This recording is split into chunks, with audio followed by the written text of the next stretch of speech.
Midday show. That is your girl Adara, and I'm Sharif. And we got Blue Chew in the chat, and he's dancing up a storm. He must have taken a Blue Chew. Shout out to him. We got Adara, we got myself, of course, and we got Easy Trader weaseling his way into the chat. What's up, Easy Trader?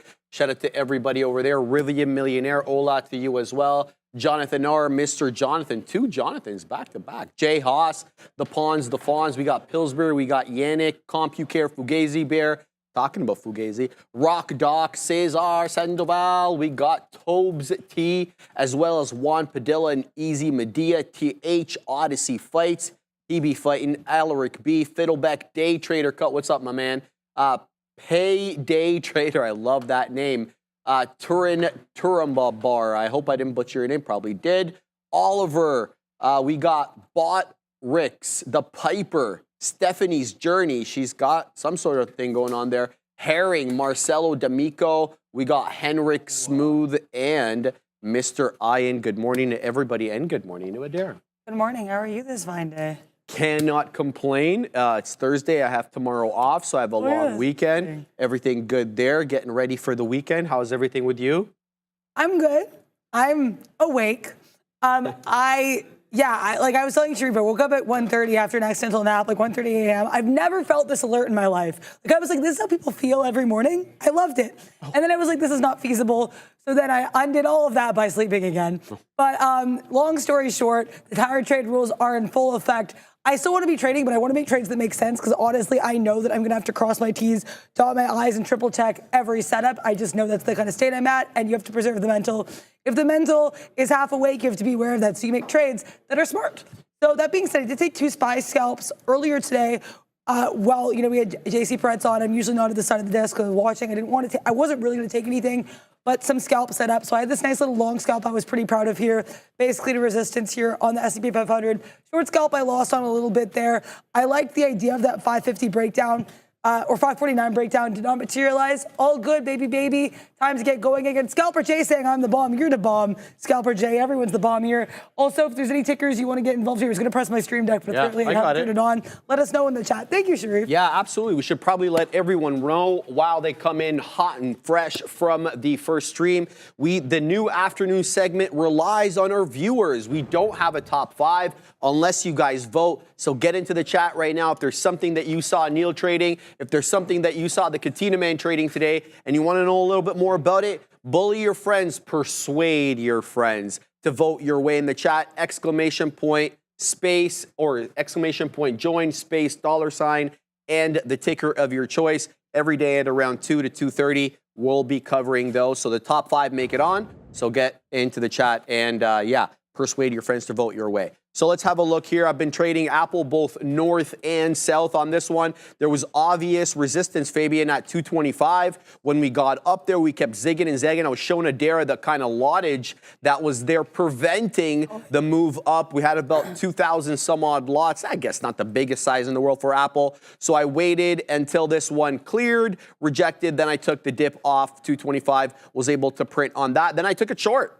Once it gave way at that basically 224.80 level, I was a little late to the party, but there was all sorts of defending here when we were working our way into 225. There was a lot of interaction between Apple and 224.80. So I said, look for the bottom break. It wasn't exactly your prototypical flat bottom break, but it manifested nonetheless. Little late to the party, getting into the 60s there. Was able to ride this one down into the 40s for a nice winner. It's still heading down. I'm all eyes and ears at the volume weighted average price, which on my chart is at that quarter to a fifth of $1. So we're basically there right now on Apple. It's up 1%. Let's see if it holds up here. If it doesn't, I'm looking to the whole dollar level, 224. But there's lots more to talk about in terms of moving names, small cap gappers, as well as these Mag 7 names. They're all doing something, whether they're up or down. Adara, anything you want to mention before we start the lesson du jour? Yeah, I'm seeing this beautiful little stuff happening on Walmart. I was going to say range. It's not really a range, but like maybe it is. Look at this base here of 73.10s, top of 73.30s. I love the idea of shorting this because we're below view up. Because look at this topping tail candle we're getting in right now. I'm going to look at some multi-time. Oh, okay, this is such a short of the multi-time frames.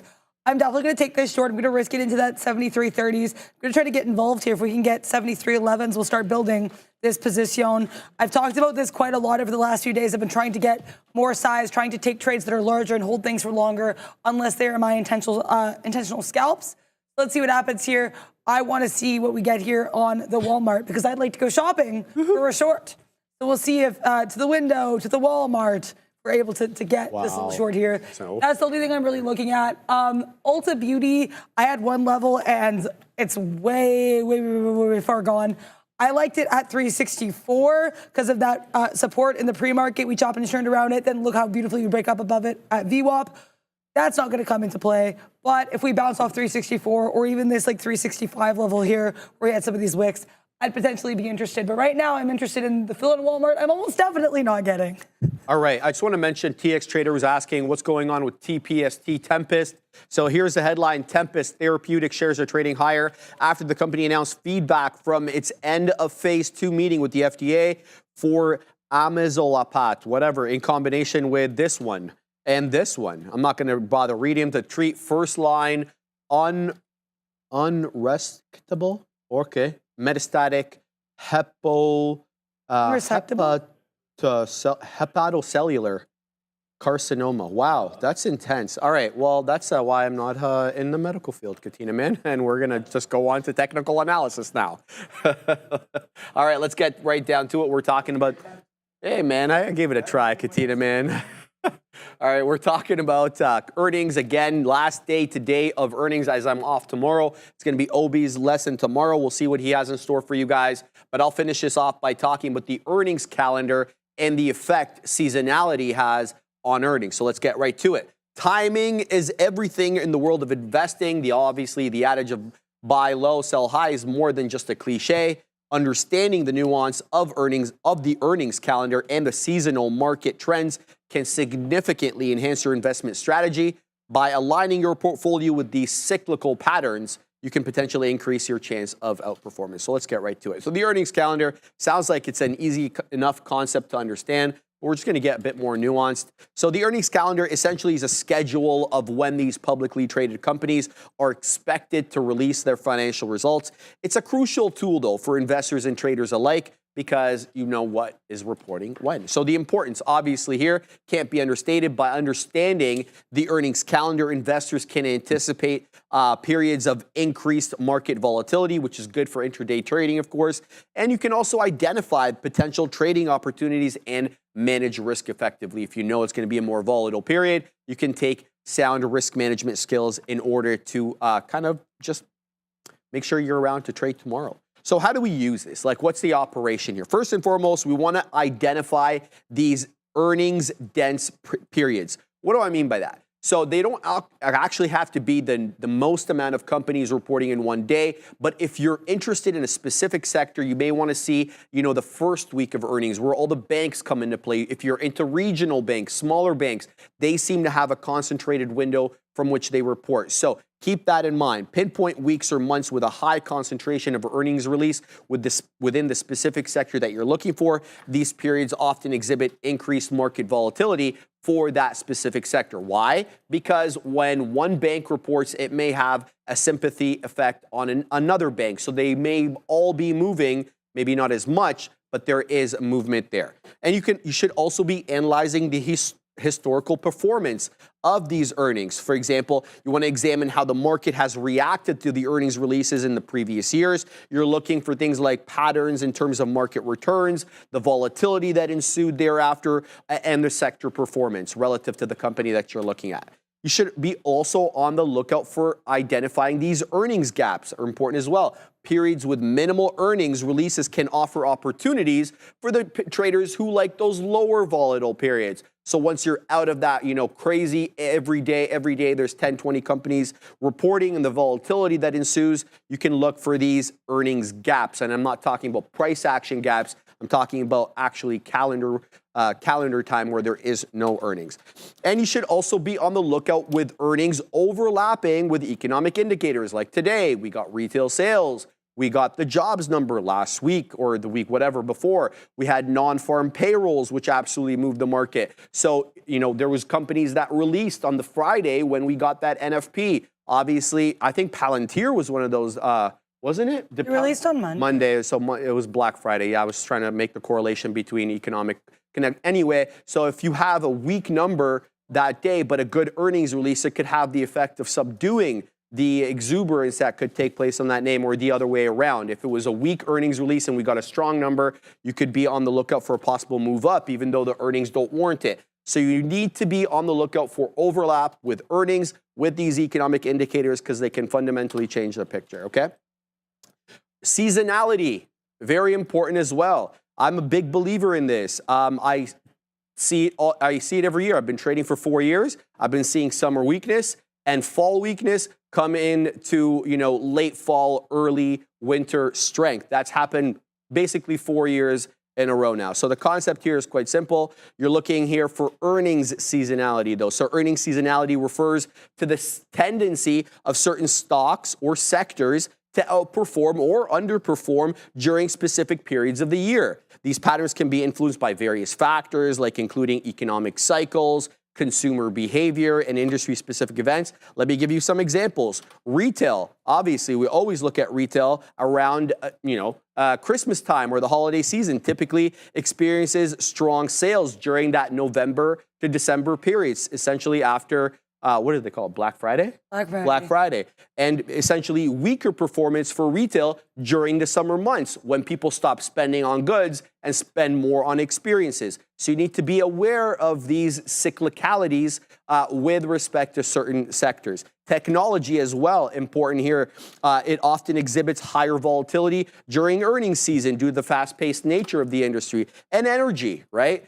Prices can fluctuate significantly based on factors like geopolitical events, weather conditions, and economic growth. Obviously, those are not seasonally related, but, for example, a cold winter will definitely shoot up the price on nat gas, right? Or the opposite. So keep that in mind. In addition to earnings, we'll talk about the factors that affect seasonality. So things like the economic cycles, right? Recessions, expansions can also impact different sectors in varying ways. For example, cyclical stocks tend to outperform during economic expansions, whereas the non-cyclicals tend to do a lot better during contractions, your utilities and whatever else as being considered non-cyclical these days. So you got to keep that in mind. Consumer spending patterns as well can influence cyclicality. Shifts in consumer behavior due to holidays, the weather, economic conditions. This can all affect retail, travel, and consumer goods, and industry-specific factors, right? Such as product launches. We saw that with Apple earlier this year, dropping the Vision Pro wasn't really a mover, but NVIDIA possibly with their Blackwell coming out and their double Blackwell, the GB, that could be really market moving here as it promises some good increase in compute. Funny enough, though, can you believe the actual training of the models didn't actually get cut in half? So it's interesting. You can actually train more information, but the time seems to be the same, which I didn't feel like was a huge leap forward with this GB thing. But I digress. I just wanted to talk about that.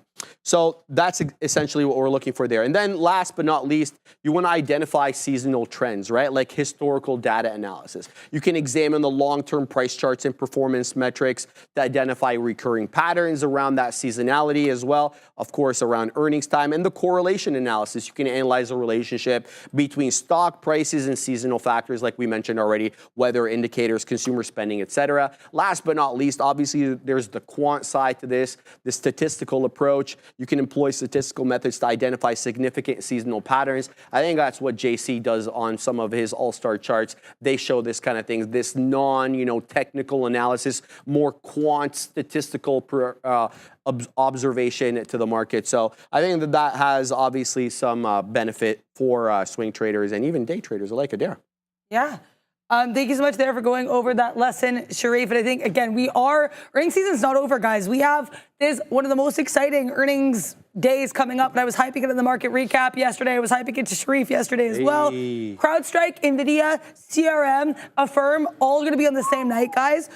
Wednesday, August 28th. So There's certainly still some earnings excitement on the horizon. Speaking of excitement, I am long Apple, and I want to talk about why I like this. Same thing. Because, pardon? I was about to do the same thing. Thank you. Nice. Yeah, like I like it because we're bouncing off VWAP. Look at all of these bottoming tail candles. Now, obviously, we're not at highs here. We had all this chop and turn earlier. We did make a little bit of a swoop to the downside, and we're kind of having a bit of a beef with the 90 MA right now, which is also a little bit previous resistance at 224.60. However, I liked it, though, because my initial instinct on this would be to go short, and then I was like, Adara, we're above VWAP. We're bouncing off VWAP. Don't take the short. See what it does above VWAP here. If we break below 30s, I'll get out. That's where I started the position. And then I added a little bit here and 224.60s when we held that area, because that was an area of resistance. I said, if we hold above this, I'll add. I did. I'm going to be getting out half of this position if we get to 224.80s. This is a huge level of previous support that I'm like, if that becomes resistance, I don't want any of that smoke. But hopefully both Sharif and I can be cooking with Tim cooking over here on the A to the A to the P to the L. I am not going to be adding any more on this until if I get some out here at that 224.75. So let's see what happens over here. Low-key kind of scared these markets are going to turn around to the downsides as day trader. There's certainly been a lot of fun little hoopla going on in these markets on the midday. That's for sure, the midday reversal. That is a fact. But we'll have to wait and see if it manifests today. Other names I'm looking at right now, I don't know if I mentioned this. I never got my fill in Walmart, by the way. Kind of came back to my levels. I still think that's going to break down, but kind of focused on Apple. So Walmart is, my side chart. It's not, we're just looking. Palantir, though, I loved this 31.15 level earlier. Pre-market resistance, pre-market resistance. We come up, we bounce beautifully. Now look where we're wicking and rejecting into. I like Palantir as a short. I would be comfortable risking into 31.20s. Obviously, not a ton of risk here, but I want to wait and see. Between Palantir and Walmart, I would generally feel better about Walmart, but these bottoming tails in Walmart have me a little scared. So I would like to see Walmart retest this 73.20 area, which was an area we had a little bit of chop and churn. Then this violent rejection before we quit. I would need to see that rejection before I get into a short, before I push my cart back into the Walmart. How are you doing? Good. I took some profits on Apple. I'm looking at adding at 30s to defend the level with the ultimate out through the break of 20. Did you know that today exactly is my 2-year anniversary on the show? Like literally to the day, August 15th, so cool. 2022, but it was a Monday. And so because of this year, it would have been a Wednesday, but we had the leap year, so we kicked it down the road. I was like looking on Monday. I'm like, should I announce it on Monday or should I say it on the actual day, man? It's been 2 quick years. When are you 1 year? My 1 year is August 30th. So you know exactly what day, right before Halloween? Yeah, August 30th. Oh, August, on this show. August 30th. First time on this show, it was mid-September, but I started August 30th. Yeah, nice. Okay, cool. Yeah, I just like little dates like that. I love little things like that, yeah. So keeping an eye, I like this analysis by Adara. I like it a lot. Top bottoming tail candles into the volume weighted average price. Market remaining above 19.5. So I'm looking to dance with this one. We've already been trading it today positively, so we'll look to extract possibly a little bit more. It's whiffling, it's waffling at the volume weighted average price. Most notably, though, the lows are a little bit higher. I'd like to get a bit of a better average. Personally, but we'll see exactly when we won't get upset. Thank you, guys. I really do appreciate that. Happy anniversary, bro, says Scalper J. Easy Trader, I appreciate it. Cesar Sandoval, my man, yes. Roger, thank you. Bongzilla as well. And even Adara is saying it. Thank you. Daryl Finch, Zion, my man. Pillsbury, thank you to everybody. And Jimmy J, thank you, guys. It's been the quickest 2 years, I think, literally of my life, though, because this job has a way of making things just go way, way too quick. And I always say that shout out to Fabian. I say to the Katina man, I say to Dare, I complain to Brendo all the time when he listens. So it's a good time there. Still in Apple, so I'm gonna leave that. But I didn't bring in my side charts today to talk about the small cap gappers du jour. What I just want to do for a second is look to put in my stop on Apple. So we're going to put it at 224. We're going to put it at 18. So we'll give it a bit more room there, and it'll be around that. Okay, so there we go. Now we can bring in the set side chart and rest easy because Apple went against me yesterday. when I didn't know, so I don't want that to happen again. Tempest, TPST looks awfully good. It did break VWAP, though, on the way down. It did dance with that 2 1/5, 218 HOD. Comes back in, double bottom off this 182. Not really a whole lot of respect for VWAP here because it did breach it for more than 10 minutes. But right back above it now. I'm hesitant to want to base anything off 190 because it hasn't basically been respecting that area of resistance or support, pardon me. I'll have to look at the book to see where the big boy buyers are picking it up, but there does seem to be some support in the 180s. And obviously, there is resistance here at $2. We broke above it before. We were about there 20 minutes, but couldn't really stay there for more than that. Down we go again. So Tempest, definitely on watch. Good look there. Let me just give you the deets on Tempest real quick. $48 million market cap, 75 and 3/4. We have the read. Is 75 and 3/4 million shares. I'll just give you the float. 22 million share float. So not the biggest, not the smallest. Sorry, there. Yeah, no worries. It's okay. This part of the show is brought to you by Benzinga Pro. If you want to hear about all these small caps and the news they're doing, got to check out Benzinga Pro. If you feel lost in the noise of the market, then you need Benzinga Pro because Benzinga Pro cuts through the clutter and gives you the insights you need to make smarter, faster trades. From real-time news to unusual options activity, we'll show you exactly what's moving the market and why. Don't miss out on your chance to trade like a pro. Visit benzinga.com/pro to start your free trial today. Congrats to get on your 1 year and sorry to get the analysis there, Yeah.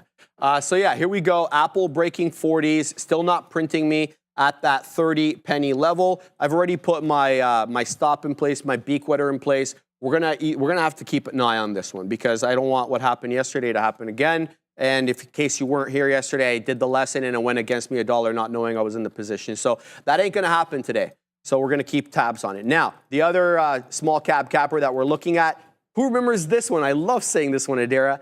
Astis is back. Oh baby, ASTS, a cool, a gnarly, a decent.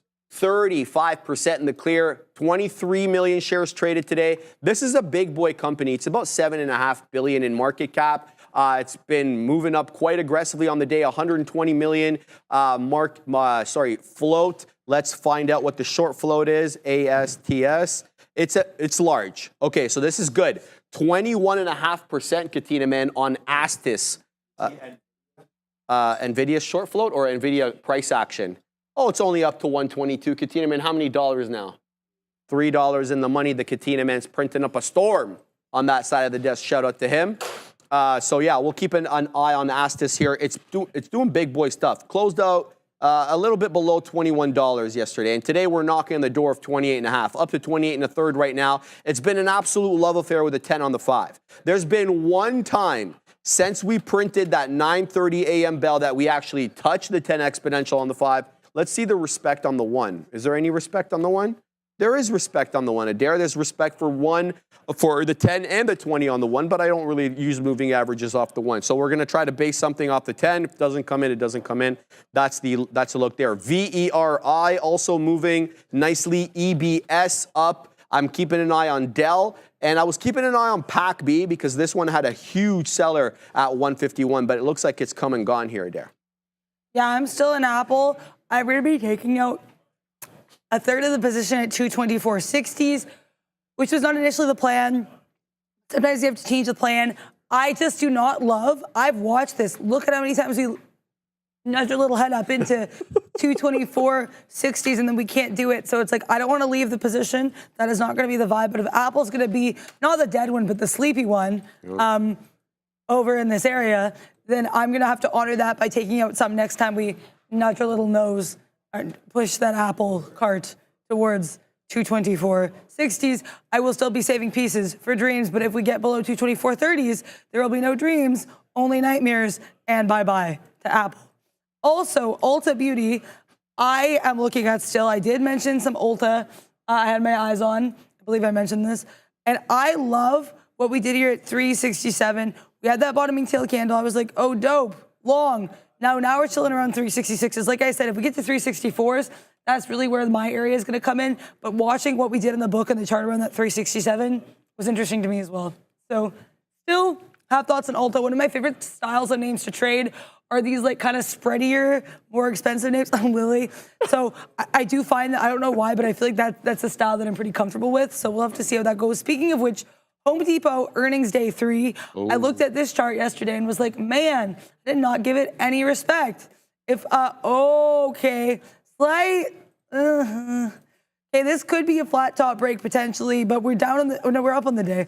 We're just not near highs. That 360.50 top here, right, with these higher lows, I don't mind that. We've definitely tried to break above into that 360.70s area. I wasn't trying to look at the daily. I was trying to look at yesterday's 5-minute.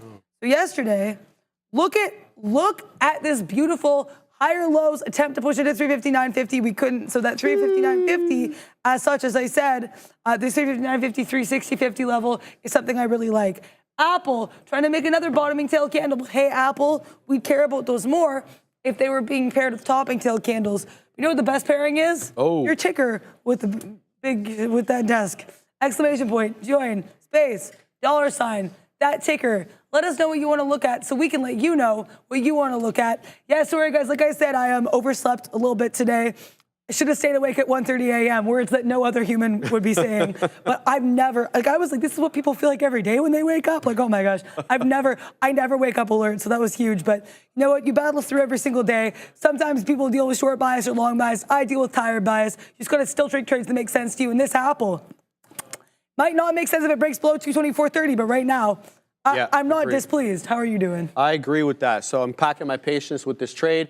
Forex AU asks, Sharif, Federa, echoing Chandler, Misers, GME pushing towards high day, RSI showing major strength on the 15, 30, and 1 hour, 2 hour, and 4 hour. Could bust some moves. Let's have a look at what Forex AU is talking about there with Guma. Let's load up GME. All right, here we go. So first thing he said to look at was the 15. So let's have a look at the 15 and see what's up.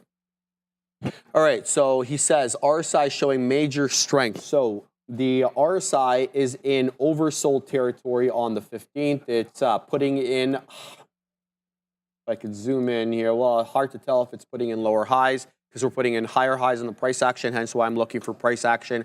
RSI divergence, the moving average convergence divergence, very much the MACD line above the signal line, and their space between them is wide, showing you, interest at that point. Let's flip to the 30. What am I seeing on the 30? I'm seeing RSI in the same territory. MACD looks very bullish, but we could be cresting out here on the MACD. I don't know. Let me look at the 5 because I need to get a better view here. So it's a decent look. Forex AU, my only concern is the volume. The volume on it is a little light on the day, 1.5 million shares. I'm not saying that that's bad. I personally like this dip into VWAP, 22 1/3. I'm going to have to look at my Apple trade now over here because it's now broken down below 30. So the end of the trade comes through the break of 20, and here comes the break in, so we're going to get out there. We'll take a little bit of a hit on that last piece. That's all good. Here comes 224 on Apple. Not sure exactly what happened to these markets, but let's see exactly if we get a bounce at these levels on AAPL. Let's try the whole dollar bounce there. We'll see if we can get, here comes the whole dollar. Do we bounce at these levels or do we get a flat bottom break? Looks like there's aggressive selling right now on AAPL, doing zig and zag here, a little bit below, a little bit above 224. I should allow this to resolve before I get in, unless it's going to zoom up here. Yep, a lot more weakness coming in, so I'm looking to see what the next area of possible support is for AAPL, and it seems to be around 223.75, and that's a double top that we put it in the pre-market. We put it in around 850 and 855, so that's the next level. If we give way at 224, we're going to have to wait. We already dropped below VWAP, and it's shown you its propensity to respect VWAP, hence this long area of consolidation over here before we flat bottom broke. So all eyes and ears, don't want to jump in too quickly, knowing full well that the market is feeling a bit of a curl down now. We're zigging and zagging at 19.5. I'm seeing some red candles come in on Meta. I'm seeing it as well on NVIDIA. We'll have to wait and see if we can get that continuity to the downside, but this could be the beginning of a possible move down here on the future. We've been very strong, 2% on the NQ Adera, so about time we give way. And Apple now breaking down below 224. Here comes that 70 penny level I was talking about. We'll have to see. if it stops off there, not really many other areas of support and resistance to look at. Let's zoom out a little bit because I think I'm looking at a tighter time frame over here. What's this level? So this is 223. So that's well away still. This is the level I was talking about in the pre-market, this area of 223.75 or thereabouts. Not going to take anything resting off that though, Adara. It's got to prove itself to me. What are you looking at? Yeah, I took a short of Apple there at the 224 breakdown because one level that I liked that I was using as the stop for initially when I started my Apple position. By the way, I got out of the long, put this in the chat, 224.30s. That to me, like as Sharif was saying, that was like the really clear support area for Apple. That was where I started the position. So I was like, if we're below that, you know, especially when I had it, I was like, I don't want any of that smoke. My initial stop level, though, for Apple was around VWAP there, that 224.15s. So because I already had a support area that I liked, I'm now going to use that as resistance for the long, or no, this one, the purple one, the short. So if we stay below 224.15, I'm staying in the short. If we don't, I'm getting out. I want to shout out Sharif there with that 223.70 level. I agree. I'll be taking out half the position should we get there. I think I set this sort of like 74s. So let's see what gets cracking here in the Apple. I don't want to see us bounce off 224s. If we bounce off 224s, things get a little bit spicy and dicey, not in like a fun caramel apple spice way, and more just kind of like a, I don't like it. I don't think you like that. Yeah, I'd be making this face. But let's see what happens here in the appled one, the dead one. So this is, yeah, that's the look. I think this will probably go to 224.15s here. SPY, you guys know I love these shorting the pops on SPY, and I was trying to take, so I had initially two really solid SPY shorts, and then I tried to like get involved anytime the SPY moved. What I realized is my best trades in the SPY are gonna be kind of these whole dollar breakouts. If I don't see a whole dollar breakout or breakdown, I'm not even gonna try to trade the SPY. That's gonna be the vibe there. You gotta learn stuff. That is the weirdest word of truism ever. But you have to have confidence and confidence. You only get those things from trying new things and from getting involved. So I like that look. Also, I mentioned Ulta and how I was like, oh, I kind of like that 367. Initially, I kind of liked Ulta 367 as a potential long because we were holding it so beautifully. But now we get this bottoming tail candle, and I'm like, Adara, you honestly have kind of a beautiful level for a stop built in at that 368. Why? Because look what we kept looking into. Look at this little support area earlier. We have these candles. I like that look. Shout out to Willis Addison, $2 super chat. Hospital trading, making money, AMAT, NVIDIA. Good look to you there. Hopefully all is good in the hospital. NVIDIA, nice move upside here. I guess you're in that dollar plus club with Sean dancing up a storm. AMAT, AMAT. Oh, I just changed my Apple side chart to AMAT, which is not what I tried to do. Let's put AMAT on my real chart, and Apple, you go back to your home now. But AMAT, nice little look here. That is for sure on AMAT. Nice little uptrend. They report tonight, so we'll have to see what kind of material Applied Materials is made of when we get that here report. Apple looks like a nice pullback. Incoming says displaying waves. We'll see how that goes. But I see you're involved in the stock, pioneered by the man behind us there, Mr. BPI. You're trying to get into a marathon over here. I know. Look. You know, I don't like to step on any toes. And Mara is the exclusive property of BPI. We all know who that is. That's big Patty Ice. In case you've seen that handsome Italian gentleman behind me, that's who he is right there. So he's always trading up a storm on Mara. And I looked at him this morning. I was like, Patty, I saw, you know, $15, $16 support resistance or support level, pardon me, on the daily on our friend Mara. Allow me to show you over here. And of course, you know, we're just we're looking at levels that may or may not hold. So here's the look real quick. So on Mara, here's the deal. We go back all the way to January, where $15 is an absolute area of support. We revisit that area again in April. We visit it again in May. We visited it last Monday, and you saw we dipped aggressively. We got into 13.5, but look where that closing print is. All the way dang up at 17. So 15 has been an interesting level for me, no matter what. Now, that's obviously, I'm not talking intraday. I'm just talking about, you know, I could be persuaded here to get in on the swing account with a 15, 16 entry and a stop at 14, right? So I'd have to risk $1 or $2 depending on where I got in, with the idea that I'd be wetting my beak at 19s initially because there's such a long area of resistance at 19s and then some at 20s. So you know, we'll see exactly here, but Mara obviously has been beat up. Lately, we'll see if there is a possible trade to be had. Intraday, I'm 3 pennies out of the money. I'm basically looking for a 16 hold here. 60 doesn't hold. It's not going to interest me. I'm giving it a couple of pennies, but yeah, that's the look there. So MARA, and obviously crypto always in play, it seems like, as of late, whether to the upside or the downside. I want to shout out Adair for holding on to that Apple short. It looks like it's continuing to break down, as you can see over here. Right. Yeah, between 224, it's making lower lows and lower highs. So I'm all eyes and ears at that 270. Hope she prints up a storm on that. We'll keep tabs on that. Separately here, something's afoot with Google. So Google's been, you know, it's been a tough little while here for Google. And I anticipate some more headwinds. Again, it's just my opinion. But it did a nice little double bottom there, 159 3/4. You can make the arguments for the 2/3 if you look at the wicks as opposed to the closing prints. But here we are breaking through basically the yesterday closing print at 116 1/3. So I want to see exactly where we find an area of resistance over here. So I was looking at this area because we were wicking in initially into that 160 3/4, 160.75. Obviously, with this candle being the outlier at 10 a.m., we got economic numbers at that time. That's, I'm assuming, why.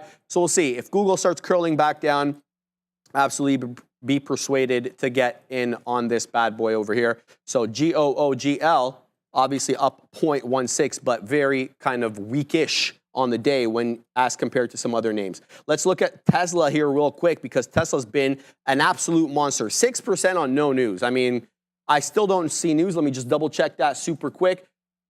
There was this headline out of Delaware that Dell, this didn't make any sense to me over here. So look at this. Delaware court upholds $267 million in lawyer fees for a judgment that was around $1 billion. So they gave, basically, in this country, contingency lawyers can't take more than 1/3 of the winnings. So this jives with that. If you got $1 billion, this is less than 1/3. I don't know what it is in Delaware. Anyway, this should be bad for Apple. Not good because it upheld the fees. Yeah, sorry, Tesla. Thank you, Adair.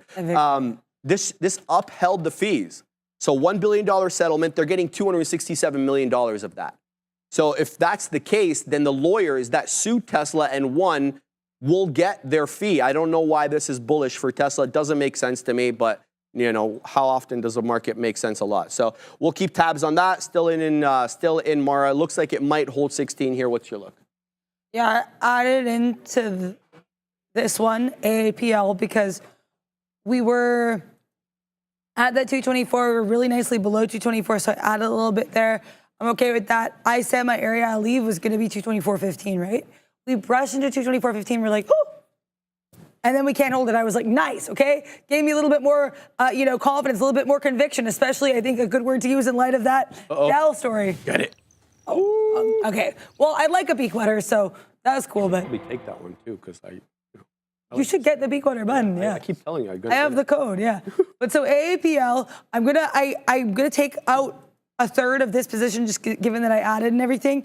If it gets to 223.85, that's the level I know we can reach. But my big white whale, my Ahab level, my Moby Dick level on this, the level is going to be 223.70s. Should we be able to get there? We'll find out if we're able to get there. But right now, we seem like we're just kind of chilling out and hanging out.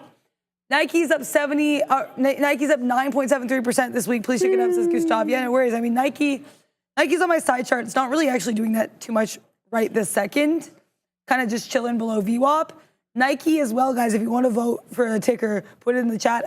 Join space $, that ticker, because as you know, this is a segment brought to you by Real Trading, and then you can look at tickers, which is cool. But we're below here VWAP, right? We're nicely below VWAP. We have higher lows and higher highs yet. Sorry, higher low, lower high on Nike. I think if we get above the 90 MA and we try to skirt up here, that'd be a nice look, but I don't know if we're going to be able to, because look at our attempts to get into VWAP. Look at that support we had in VWAP previously. Dare I say this is confluence? I dare say it is. So this Nike, I would say, looks a little stagnant unless we can get nicely above that 8150s area. Then I would like to see us clear 8180 and 82, those previous areas of resistance. Speaking of confluence, though, oh boy, Amazon is setting up for something mighty fine over here. Take a look. I know I can't say it as well as, it's not my phrase, but look at, I have no words. It's a monster Sharif, today, this chart woke me up. This chart woke me up. Look at this base. Look at that base here. 176.60s, top 177s. If you take that range with size, I mean, honestly, I've got to say, Apple, if you don't do anything soon, I'm going to have to get out of Apple and go where the things are happening. And right now they're happening in Amazon. I would like Jeff Bezos to give me a nice long there. I'm joking. But also, if we get on the flip side of that, if we get below 176.60s, then it's a short. And also, if we break below 177.60, this price, 176.60s, I think it's even more key because look where we wicked into earlier. That is a huge pre-market support resistance level, or not even pre-market. This was during open. This was at just before 10. So the point I'm trying to make is, to me, this is a huge level. If it holds the support, I want it as a long. If it breaks down, that'll be the tastiest short this side of the Mississippi River.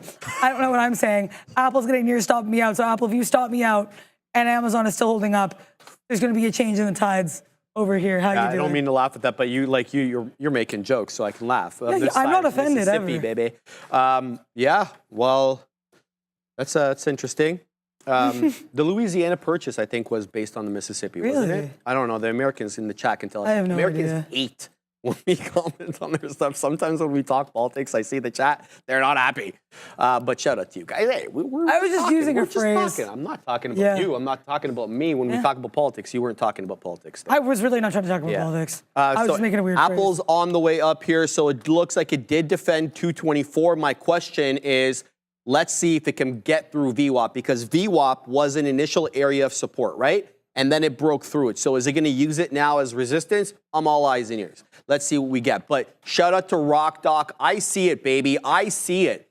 Astis is absolutely flying to the high side. Looks like we're going to get to 30 today. 40% in the clear right now. Blew through that 29 like it didn't even matter. Trying to find a little bit of resistance now at the $0.50 at 29.5. Shout out to you, Rock Doc. Let me know how you took that. Did you take that? Where'd you get in? What's the situation? Are you even in it? But it's a great look right now. Let's see if it hasn't come into areas where there's been obvious areas of resistance and support and then bounced off those areas. So I haven't been inclined to get in on it. Quite frankly, it's been in a bit of aggressive one. All right, go, Mara, go. We just printed on Mara there. Shout out to BPI, Big Dang Patty Ice. He's always printed up. We call him the Mara indicator around these parts. Shout out to him. We'll see if we can hold this 16 area. There was a lot of chop and churn. I had a poopy price. I would have liked to have been in at 16. I'm not laughing at you, but just the way you said it was we're always joking around these parts. So I'd like to see if we can break through 6 1/4. I might as well hold on to this bad boy. We're going to see exactly what happens there. Apple breaking now through the volume weighted average price, which on my side chart, we're still at the $0.25. We just broke a third. Looks like we could be on our way into that 50 penny area. However, I look and I see that the real resistance level, at least in my estimation, seems to be 60 pennies, at least intraday. Why is that? Well, we consolidated a little bit over here on the side before we broke down below VWAP, and the top end of that range happened to be 60 pennies. I happen to be involved in that. At the 40 penny area, we were able to print on it some more, but if this can blow through 60, I think we definitely have a good shot to get back into 225 and maybe even take out the high of day. The Future just printed a new high of day, 19,547 to be exact. So Apple, definitely not near high, but if the Future continues moving on the direction that it does, we could be persuaded to get back into that. I'm going to leave my Mara position to cook. Hopefully it does something other than lull me to sleep. Which one was lulling me to sleep? Nike. You were complaining about Nike a couple of days ago. Nike on Tuesday was legitimately traumatizing. What about Ackman taking a position in Nike? That was interesting. Yeah, that was interesting. Yeah. That was kind of surprising there, but yeah. So he's been involved in the past though. I looked that up yesterday as well. He was in 2019. I know you said that as well. So yeah, it's certainly, I guess, not that surprising, but yeah, it's always interesting to see what the Pershing Square is cooking up, especially because they were supposed to IPO and then they didn't. They did not IPO. They withdrew the IPO. So to me, I'm very curious as to what's going on in his world. Yeah. AVGO being yelled out here by Aldrin. Aldrin, my man, I love your exuberance, Aldrin, but Streamlabs gets very upset if you spam the chat. I personally don't mind it too much, Aldrin, but Just letting you know for next time. But Fabian, if we could show the chart on Avgo. Broadcom obviously is one of the more loved names in the microchip world. It's been widely touted as an NVIDIA alternative. You can't stomach that valuation, or you feel that you've missed the boat. A lot of analysts been chiming up a storm about AVGO. Great day today for Broadcom. Closed out at about 157 and 2/3. We're talking about 165 and 2/3 now, the high of day. An absolute love affair with the 10 exponential on the 5. Every single dip into that line has been bought up. It has not touched the 20 since we basically printed the first candle there at 8:30 on those economic numbers. It didn't even touch it at the open. This was the zig and the zag at the open. It didn't even touch the 20. So very good day for AVGO, 4.87 off the highs by about 30 pennies right now. Great look there. Mara finding a bit of a top at 15s, coming back into 10s. I didn't get a chance to look at the book at 15. Patty, did you see 15s? Was there a big boy seller at 15s? Yeah, okay. Oh, my bad. Hey, well, Patty says the Mara indicator has spoken. The Mara indicator says we're going to be above 15% on the day. 10%, excuse me, 10%. 10%. My mistake, I stand corrected. We're at 6.5 right now. It doesn't break 15s, Patty says. Rarely. So looking 10% right now, says the Mara indicator, Big Patty Ice. We're going to keep an eye on MARA. We're involved in it right now. I want to see if there's a seller. We're weaseling in here into 12s. Let's see what the look is on 15s. Yeah, some decent seller size there. Nothing to write home about. Adara, what's your look? Oh, I've got some comments here in the chat before I send it to you. Big Spile Burdette, what's going on there, Big Spile? Hope you're having a great day, my man. Kyle Burdette says, the hopium and the excitement seem to be at sufficient psychological levels. Time to short. Love it, Big Spile. You know, psychology and technicals work great together, so I guess use both, which I know you do. Chill vibes. Man, I feel like NVIDIA earnings is taking forever. You and I both. I mean, we all want to get, you know, wind of what the monster NVIDIA is going to do. I personally want to hear about, you know, anything they have to say about TPUs. I mean, they really haven't addressed competitors in the past. Yeah. It's not like Jensen's ever said anything about AMD or been like, oh, it's you know. It's not very confrontational. No, and you know, there's always a thing where the number one doesn't acknowledge number two, but number two is obsessed with number one, yeah. Right? So that's kind of the It's right in front of them. It's like the thing they're chasing after. When you're number one, everyone else behind you. Yeah. You don't care. Right? So that's a look there. So yeah, I totally agree with you. Chill vibes. I'm sure we're going to get... I don't know. I think we'd probably beat again. It's just because, you know, you saw what Zuck said when he sat down with him. He wants to buy like 500,000 of these things. So we'll see. Juan Padilla, can you explain to me why the VIX is pumping up and the market is pumping up as well? From my experience, what I've seen before is the VIX does the opposite of the market. Thanks. Well, let's have a look at the VIX. I've got it right over here on the side chart. Well, my man, yeah, here's the look on the VIX on the day. Obviously, you can see we're well off the highs. So that was Black Monday. And we've been printing lower lows and lower highs every day since that Black Monday. And so we're not really moving up, are we? Yeah, well, we're moving up in this area because we pulled back a little bit on the fuge, which is fine. But we're still down on the day. The VIX, let me tell you what the VIX is on the day. Allow me a moment here. Where is my VIX? Oh, I should probably add it on the side chart there. That's a mistake. There we go. SIBO volatility index. We'll put the futures contract and we'll put the continuous contract so we always get a look. So the VIX on the day, my man, is, oh, it's not giving me an indicator. Okay, so I can't see the percentage on the VIX. I'll have to fix that. I apologize. But yeah, we're bouncing a little bit intraday, but the VIX is still right on the day. So yeah, keep an eye on that. Anything you want to talk about there, dear? Yeah, I'm in the Bezos one. I'm in Amazon. Sure. The Zon, whatever. Whatever nickname you want to use, I'm involved. I got involved here at a level that I am aware could be a bit eyebrow raising. I got involved at 177s. Current high of day, 177.13. Why would I do that, you may ask? Well, the reason I did it was because I waited for us to be nicely above 177. I risked 10 pennies. If we got below 177.90, or sorry, 176.90 in any kind of violent way, I was getting out. Smaller position to start. If we get back to 177.10s and bounce, I'm willing to add because that was an area we struggled with. Making new highs of days right now. chilling like a villain for the time being. I really, like I said, if we get below 177s, I'll get out break even. I'm cool with that. But I really wanted to try to take a different type of trade. You guys know as well, I'll short lows of days. I'll go long highs of days if I have levels that make sense. For me with this Amazon, the book was setting up really nicely and it did not prove me wrong. We had this beautiful range also. So breaking up near the top of that range, I was like, okay, cool. And some of these breakout trades as well, always look at the smaller time frame because I think that shows you too, what right in the minutes leading up to the breakout, what are we doing? This 3 minute is like chef's kiss.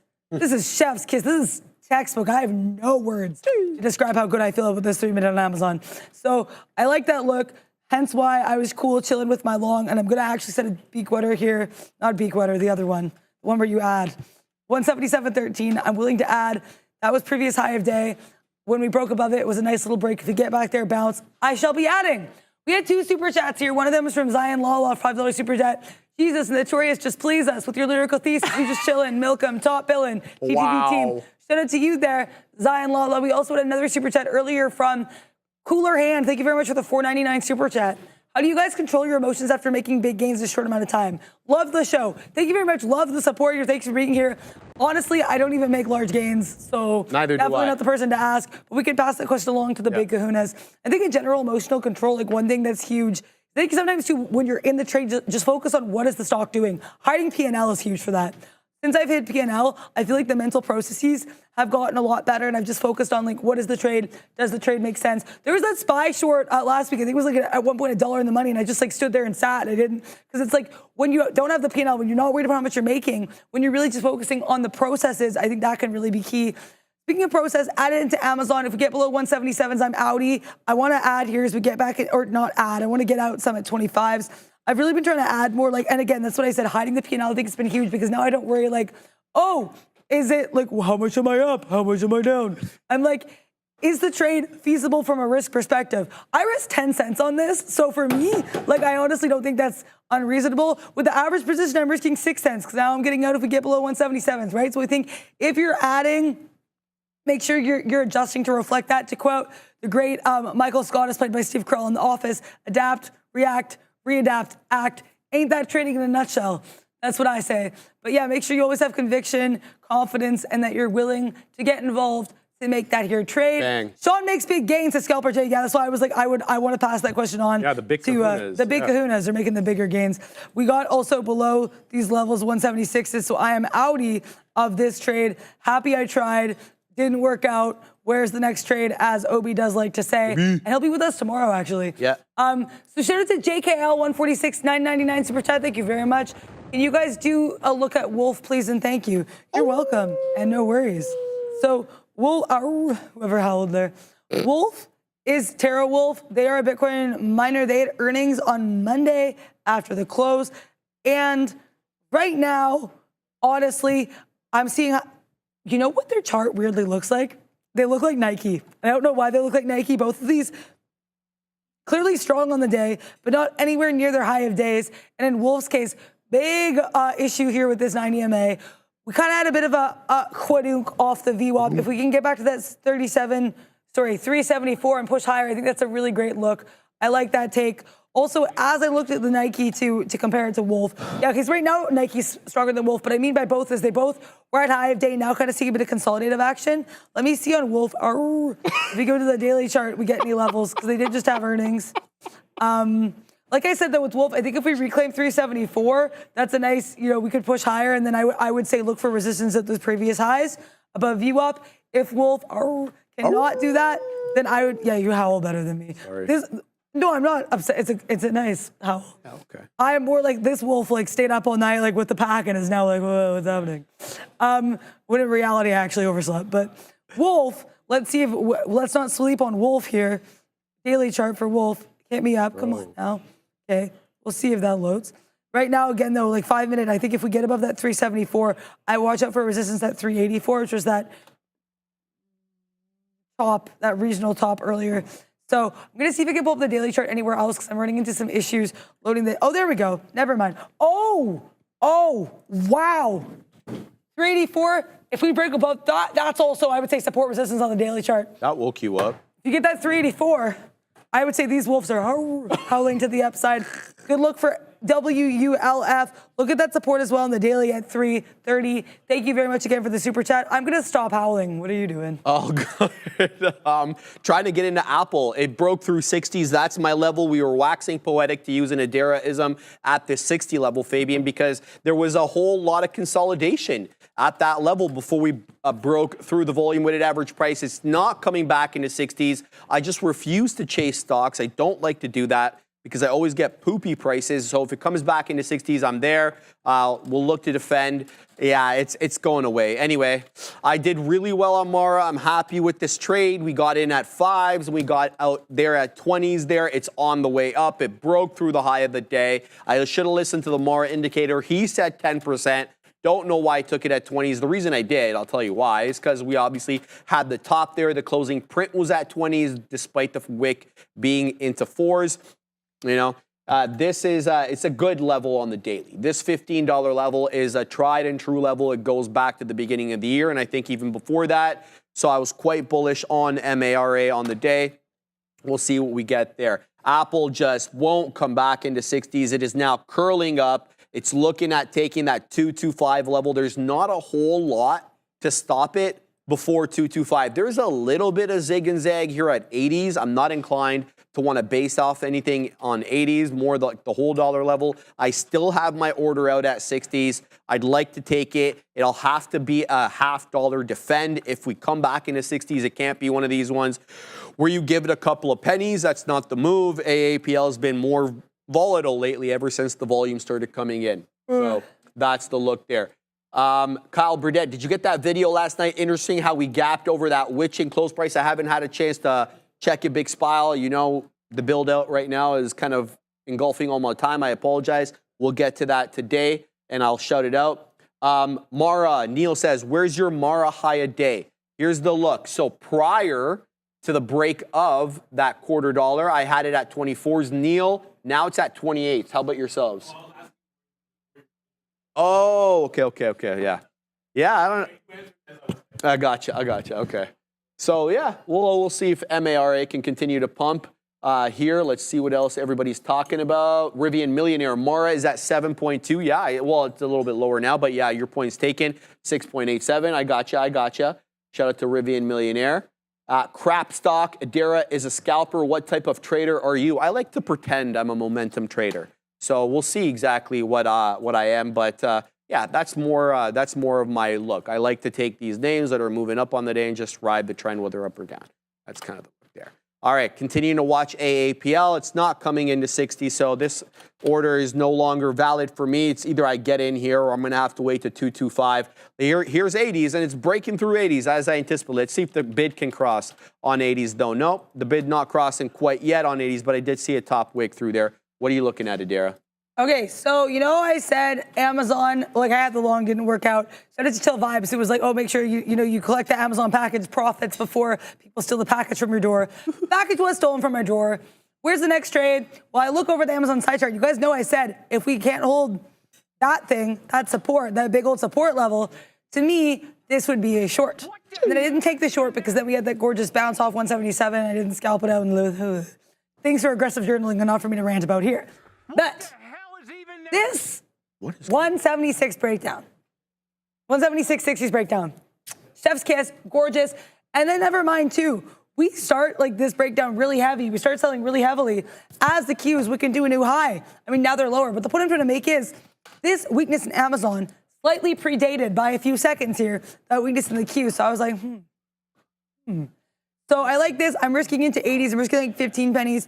80s because that was an area we really chopped and turned around on the book. I watched, I waited, I schemed, trying to get money there. Shout out to Drake for this thing.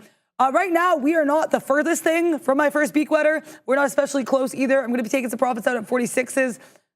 Oh yeah, I was going to say, why did I choose this? I chose this, that was the level we waked into earlier, right? So taking profits at 46s, that does not mean I'm never going to add into the position. If we get nicely below this whole chop and turn at 21s, I may add a small piece. 21 may, in fact, do something for me. Quantran, this is interesting. Stocks will usually break out midday. Maybe something to consider for the next 5-day breakup. That's a fair point, but we have had some midday breakout outs today, which is why I wanted to try it. So Amazon, we had a bit of a breakout, didn't super work, but AMD Shout out to Freddie, the friendly guy. AMD actually did have a gorgeous flat top breakout that I watched on my side chart and did absolutely nothing about. So look at this. Look at this push higher here. We're trying to get into that 146, 40s. Now, mind you, it's not perfect. There's certainly some topping tail action, but I appreciate what you had to say there, Quantran. It's something I want to look back and study some of these other high of day breakouts, because sometimes you can get them in the midday, especially a day where we're making some more moves and the keys and the spies are pushing higher. But I do see what you mean. It's something I definitely want to study, want to do that research. Also, the SPY, speaking of higher days or SPY of days, if you will, SPY getting a little bit rounded top-ish, mayhaps, perchance. We had that 552. Okay, I would say, I guess I see it more on my side chart, but the way my side chart zoomed. If we get below this 9 EMA and keep pushing lower, I don't mind the idea of a SPY short, but like I said, I've noticed my SPY shorts are only effective if I am taking them like at a whole dollar break, or if I've watched the book like crazy and I have a hyper-specific book level. If I have not done either of those things, I'm not getting involved in the SPY in either direction. We are about 5 pennies away from this peak water here on Amazon. Let's see if we get it. But also, there's any tickers you're looking at like this and you're waiting and you're like, will it get to my level? Should I trade it? How would I trade it? What would the big kahunas do? Get in the chat. Exclamation point. Join. Space. $. Ticker. Let us know. Seeing a lot of comments here in SMCI. So let's see what's so super about SMCE. Up about 6%, up above 600s. Honestly, for me, I feel like SMCI, like a couple times a month runs like this. I've just noticed. It likes to run. It's certainly a runnier name. And I do like the way we have all of this support at 209. No, not 209s. 609s. Look at that resistance here earlier. Then we kind of pop above it, rest, trying to push higher. If we can break above that 612.70 area, that could be a nice little look for me. Amazon did, in fact, give me my first peak water. I took more size with this trade because I felt confident about it. But now it is time for the lesson of the day. Neil. Welcome, lesson of the day here, brought to you in some ways by Sharif. Not that he knows this to be true, but I've heard him say this a few times, that the closing prices matter. And so what I want to talk about is specifically closing prices. So a lot of times when you're looking at a daily chart, and every time when you're looking at a daily chart, you get your nice open, you get your close, and some people have preference as to which one matters more, but you got to think about the psychology of why that closing price is so important. You know, it's all well and good. You can do anything you want in the morning and have a plan of action with it. You can have take profits if you get in at 9:30. You can have stop outs and all day long for it to resolve. But what's that money doing late in the day? Like that late money, if you're buying or selling the close, like that's what you're making that call, and then most of the movement's overnight in the stock market. That's how it works. Everybody understands this. At least it's been understood for a long time. Most of the movement in the stock market happens after hours and before the previous open.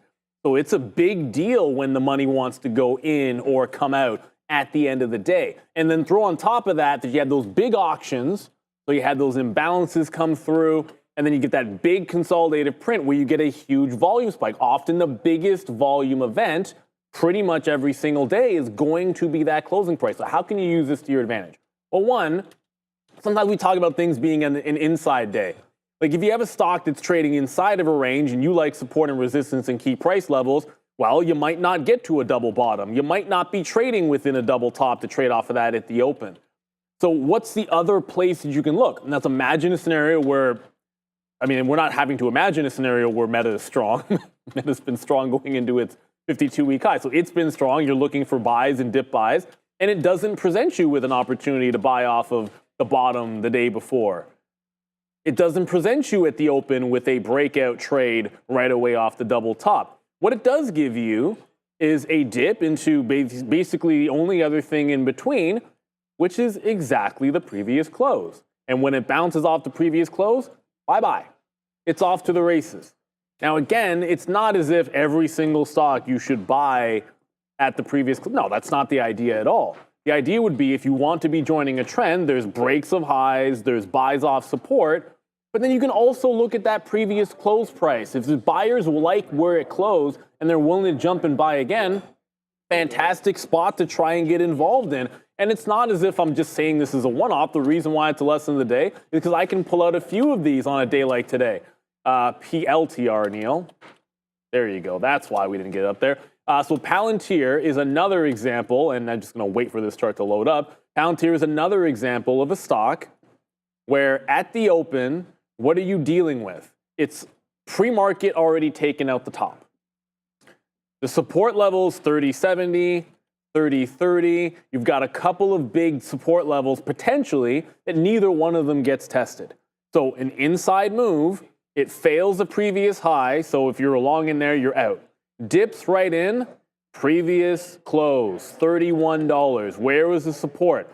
$31. Now, does it follow through? Ultimately, it couldn't break through that prior high. But the only place where it ended up, unless you had it at the number at 8:30, the only place where it actually made sense to buy was at that previous close price because it was trading inside of the range. General upward trend the last few days, dips and holds the previous close. And to give you one more to boot, where did it dip to yesterday? Previous day. Dips right into previous close again. So it's actually just doing the same thing that it did, maybe not as strong, fair enough, but in an inside day, the only place to grab it, failed to break, pull back in, previous close ends up holding on. And the key, obviously, is you do have a general uptrend. You have a reason to be going in that direction in the first place. Stock is in an uptrend. The same thing with Meta. I'll give you another one here. And in this case, sometimes they do follow through. Coinbase, $200. I'm going to do this for myself because if you remember, like up until today, I kept saying Coinbase 200, so I'm not in a 200 break today. I'm not happy about it. I wasn't here yesterday for what it did at 200 in the other direction. Again, huge level 200 flushes. Are you getting a shot at 193 this morning? No. If you took the 200 break, not terribly clean, like maybe you scalp $1 in there, but it comes all the way against you down into 198.5. The second time through, maybe it's a continuation play over. There's some things you could have done with the 200 level. I'll grant you that. And they would have looked okay. But the even better trade was it reversed that 200. It's been in a bit of a bounce zone, kind of maintains the higher lows, even with the sell-off through 200, maintains the idea that it can hold that support in the 190s. The only available dip comes right in previous close price and then off to the races. You also hear a term that we say a lot here to conclude this lesson. Going red to green or going green to red, or the stock is attempting to go red to green or green to red. And the reason that matters is because closing prices matter. Huge volume events at the end of the day, usually the biggest volume event, that's where money is going in or coming out and finding an equilibrium. And it's at those prices you want to make decisions. So if something is trending in a certain direction and you've got no key levels to work off of, an easy one to throw in there is what was that closing price the day before? Look for the dip buy if you're going long. Look for the, short the pop if you're going short. But the principle is the same. If that's where they wanted to close it on big volume and you don't have anywhere else to look, that is a good place to key on right at the open. 3 examples for you here. One that was a home run if you took it. A couple that you couldn't have really lost on either, as long as you looked at that closing price. That's your lesson of the day. Thank you very much, Neil. Informative, eloquent. Can you guess what I'm going to say? And awesome.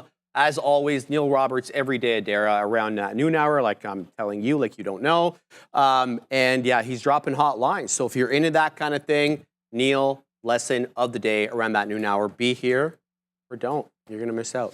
So that's a look there. I was able to take some profits on Apple. I'm back in it at this level at the $0.75 because we did break through that 80 penny level. 60s my out here, so we're going to have to give this one a little bit of room. I should actually be giving it to 50s because that's where the consolidation level is. We did make a bit of a top there on the future, and I was keeping an eye on Google as well because Google has been strong for kind of no reason today. It got into that 160, 150, dipping down into that $0.25. This wasn't the level I was looking for, though, on Google. Shout out to Dan the Man Emmons. He always talks about the IB high and low, and the IB high here was screaming at me, 161 1/3. And I said to myself, look, you breached it. You got 161.5, essentially 47s. So I'm not inclined to want to take a long or a short till I can get a direction. So I'm looking short if it makes a new 5-minute candle to make a new low. I'm going long if it makes a new long 5-minute candle to make a new high. So I'm going to try to pack my patience on this one and see if we can extract some profits on it. I think it still has Neil's name on the position board, Fabian. I know you're alone today, obviously, so Take your time, no worries about that. Just want to let you know. So that's the look there. So I'm packing my patience, looking for that decided move back into 225 on Apple. Otherwise, we're going to get out of this one, Adair. What are you looking at over there? I heard you talking to Amazon when you got back. I did because, oh boy, I liked this one. So I got out of the long. No, it was a short. I was in the long, but then I got out of the short.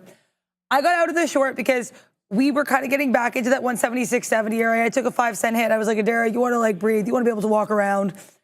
You can get back in the trade base, get out basically flat here. You took profit on the other position, this piece, wait for the next opportunity. We get the next opportunity. I come back, sit down. I'm like, oh, Amazon, let's go. And then Amazon drops, cares not at all about my feelings, but that's fine. It's really not supposed to. As Sharif says, it's just a stock. That being said, 176.30 is that level I find interesting, or I guess 20, sorry, I guess it's 20s. We have a while here, but 20s. So where this huge big old candle here at 9.55, this top here, the top of this candle formed the bottom of that beautiful consolidation range, okay?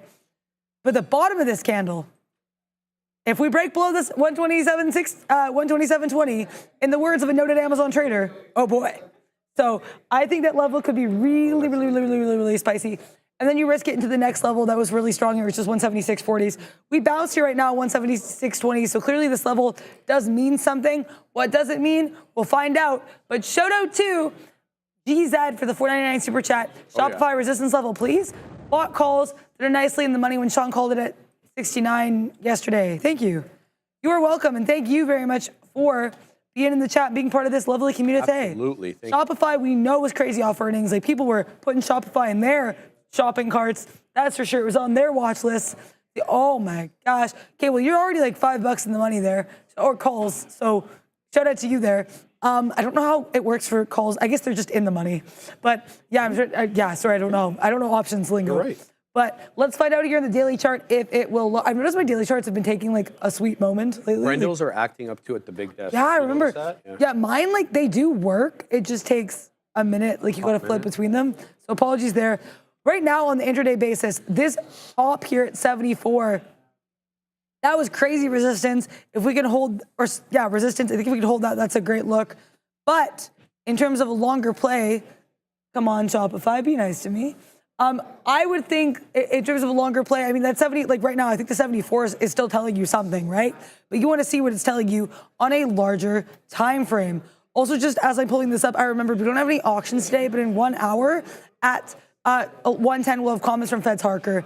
So we'll have to hear what what the angels have to say there.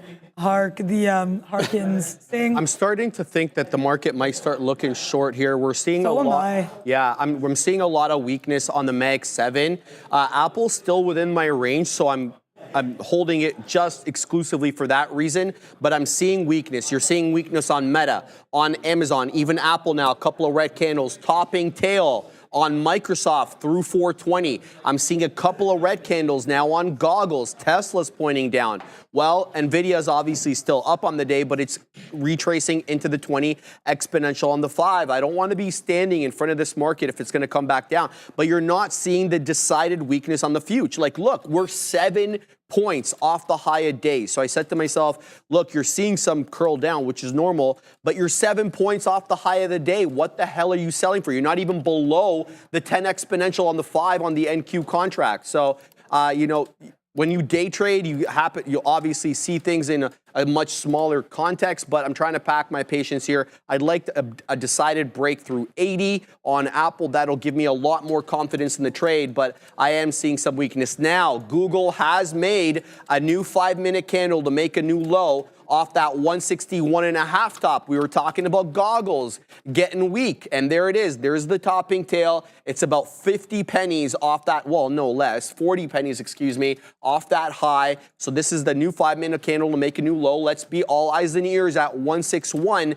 to see if we get a whole dollar defend there. So I'm going to pack my patience on that. I have to go back to Apple, though, because it's zigging and zagging here at 80s, not breaking through 80s. So trying to pack my patience on this one. Let's wait to de-risk a little bit, possibly in front of said whole dollar, but it can't break through 80s. It's been having trouble. There's a seller in the low 80s, high 70s, been keeping this bad boy down, despite the fact that the lows are higher on every successive 5-minute candle on Apple. That 80 flat top still in play. One eye on the future, one eye on Apple, unsure how this market heads into the afternoon. What's your look, Adara? Yeah, so just I finally got my daily chart loaded there on Shopify, so thank you for that. I put this in the chat, but again, to the person with the super chat, thank you very much again, GZ. Yeah, I think honestly the biggest level of resistance was at 69, and we cleared that.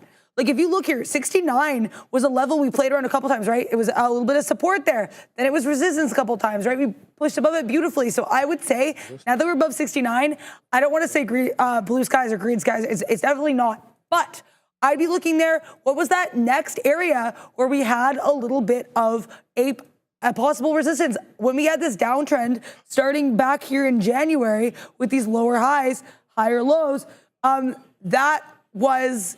Sorry, lower highs, lower lows. 78 was the last pop we had there. So I think if we get above that 78, that's a nice look. All the other levels, I'm going to be honest here, like any other kind of chop and churn here, this 73, 50s, we got above that. I would say 78 is my next level, in my opinion. Willis Addison, thank you very much for the super chat. Let's go AMAT. Swing calls from 191 to 50 strike. Shout out to you there, Willis Addison, with a little salute emoji and a money bags emoji. I'm sure you are printing up a storm. Let me find my chart. Rumble, rumble, rumble. Yeah, like thunderstorm. I don't know what I'm doing. But let's take a look here at this AMAT. Well, okay, this is great. You got involved at 191. We are at 211. You're a part of a $20 club there, Willis Addison. So many names still at high of days. It's fascinating here. Look at this. Higher highs, higher lows. Snowflakes also weirdly basically at high of days for reasons I don't understand, because that had bad news after bad news. We had Buffett selling, and we also had the downgrade, and Snowflake keeps pushing higher. Actually, like this is dip buy, but I digress. AMAT, higher highs, higher lows, and look at that bull flag breakout, Sharif, on the 5 minute. This is beautiful. I think the fact, if we could stay above 210.50, I think you're in a good place. Shout out to you, Willis Addison. I'm sure you are very happy with the materials that you're making on that AMAT trade. Also, I want to get long snow on a dip buy, and then I'll get out if it makes another. I'll just show the chart quickly just so I can explain what I'm looking at. So Snowflake, let it snow, let it snow, let it snow. I would like it to be snowing profits, though. I don't want it to be snowing to the downside, Sharif. No. Who wants that? So look.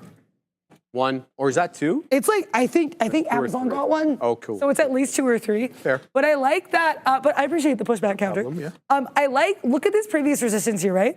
We break out above it here at that 128.30s. I would like to go along 128.30s, and I would be risking here into 128.11s, 128.10s, which was that next area. If it makes a lower low, I'll get out. One thing Sharif said that really sticks with me as a trader since I've started at this desk is whatever you use as your impetus to get into the trade, sometimes use that as your impetus to get out. Love it. If I'm going to get out because I like the support, especially if that support's in confluence with previous resistance at a higher low, then I'll be getting out if we break below. I want to see us properly reclaim 123.30 on the ask, though. How are you doing? I took 20 pennies on the dead one, and I'm still holding a piece. So looking for that 225 break. We're long at 75s. Wet my beak a couple of times already, still holding on, so a bit of a bigger position this time around, Fabian. Looking for that 225 break. We got a topping tail, as you can see, into set 225, so I'm all eyes and ears to see if we do reject at that level. It's the $5 level, it's the whole dollar level, yada, yada, yada. You guys get it. You know that I always look at these key areas of technical resistance. Here is the look on the 5-minute chart. The future just printed high day. So this is why I was yelling at myself earlier, right? Openly. I was speaking out loud. I said to myself, look, you're seeing the redness come in on the market, but you're not seeing the confirmation on the futures. The futures wasn't even at the 20, right? It wasn't even below the 10. So I said to myself, if you get out here, you're a, you know what, right? So I did. And that's just, I'm talking to you guys about it because I think that maybe other people have the same issue with, as me. You know, being kind of influenced by some short-term price action. Anyway, 225, I'm looking for a breach of 225. Obviously, the high of the day on AAPL is 225.35. There's a whole lot of interaction at these closing prints here, south of the third of a dollar. These all these come around between 15 to 20 pennies, so we'll see if, number one, we're able to get above 225. If we are, do we have that same issue that we had with the quarter dollar where we start topping tail and the sellers really start getting control at around that 225 quarter dollar? So all eyes and ears, we'll see exactly what we get there. Woo, Meta. Okay, so I was looking at Meta and I said, look, Sharif, you know, you got into some trouble yesterday. You got to be a little bit careful. And this one was awfully nice because it was a very strong name, as you can see, 2 1/3, and it came into the 20. And it wasn't breaching the 20 on a closing basis. It was wicking below it. So I said, look, if you can get in at the 20 here and you can stomach some volatility, get in. But then I saw this monster, 2 bottoming tail monsters. These went $1 each. So you literally are going to have to sit there more than $1 with your stop. And so that if you want to use risk to reward, then you got to be able to eke out $2 off that at least if you're going to have a 2 to 1. So I didn't see it there. I didn't get in. Maybe a little bit too conservative for my part because it gave you a good trade there. If I was to get in at around 537 1/3, that would have been $1 plus in the money. So we'll keep eyes on Meta. I traded it well yesterday. We'll keep an eye on this one, see if it presents us today. Meta gives you dollars pretty dang quickly, okay? Yeah. So you're going to have to either be ready to go against you $1 super quick, or you're just maybe this is not the one you want to trade. Here comes 225 on the dead one. A printing 01s on the ask, wasn't able to cross. We're expecting, obviously, some resistance here with the Jacobin and whoever else at that 225 level. So we'll keep tabs on Apple up about 1.5, 1.47 right now. What else am I seeing? NVIDIA absolutely held the 20 exponential very, very beautifully in the exact same way that Meta didn't. So this one did break the 10 exponential and it did weasel its way down into that 20 exponential on the 5 at about 121 3/4. You're well above that now, about 50 pennies. They're breaking through that 122 1/4. Obviously, the high of the day and the level I'll be looking at to see if it gets breaches that $0.50 at 49s. Great look for NVIDIA. Great look for the dang chips, man, after they got shellacked a little bit here. What is Google doing? Google is just on the way up. Someone really likes Google today because there's no catalyst. In fact, it's mostly bad news for Google. 161.50. This thing keeps printing highs. I was looking to short here. Thank goodness I didn't short. I was yapping up a storm about, oh, that 5-minute candle to make a new low. I'm going to get short. Well, good thing I didn't get short there because I'd be like $1. No, not $1. That's exactly what the yapping sounded like. That would have been 30 pennies out of the money, Adara, because this thing is just on the way up. Goggles up 0.70 now, looking to go a percentage on the day. Who's the strongest in Mag 7 world? That's going to belong to the Cybertruck, even though it's off its highs. The Cybertruck's over 6%, followed by the monster. And, well, it's not even NVIDIA. It's Amazon. 3.84 for Amazon, 3.61 for NVIDIA. So a lot of strength right now. Apple still dancing at 225. No break, no reject. Yeah, I tried Amazon short here at 176.45s. This is a level I liked earlier because, like, you know, as you can see, I literally got into the long there. That was a level we wicked into, that we bounced incredibly strong. I was interested in the short. If we were stay below that level, we liked it. We had a slow creep up into 60s. My out was 60, so I lost 70 pennies on this. No, I didn't lose 70. I lost 15 pennies. What am I saying? I lost 15 pennies, guys. Definitely did not lose 70 pennies on Amazon, to be clear. I was trying to make minimum 25, so the risk to reward there, the math is indeed mathing. Heavy 82 asking about the other wolf, which is in 70s, because I was looking at the wolf that does the miners of crypto. Let's take a look at the wolf. I guess it's on the NY. Give me a second here. Oh, wow. Up 17%, almost 16% here. This is a $13 name. Also at high of days, like so many stocks today. Look at this. Higher highs, higher lows. Beautiful look here on this WOLF. Chip chop, pushing higher. New high of day for the wolfed one, for the fanged one. I don't know. Let's take a look at that daily chart here for Sir Wolfie. Oh, okay, this is not a great look. However, I think we're coming into some interesting areas. Hey, look at this support resistance, like hard shelf action that we have going on here at 1250s. Tons of support coming here August 5th, then tons of resistance coming into the next week. We push lower, now look at us pushing higher. I like this look, but we're still in that downtrend. We're still making higher highs, lower lows, unless we can push our little heads up here at Wolfie on this wolf stock above that 14. If we can push above 14, I think that is a great look there because that could at least show maybe a little bit of a slowing down or a breakage of that downtrend. Still vibes talking about AMAT. We did look at this one, I think like 10 minutes ago, and oh my gosh, AMAT is, wow, that one is so strong. Cannot stop, will not stop. seems to be the theme of AMAT's day and life as we head into its earnings this evening. Check out the market recap with myself and Neil and trader Danielle Shea.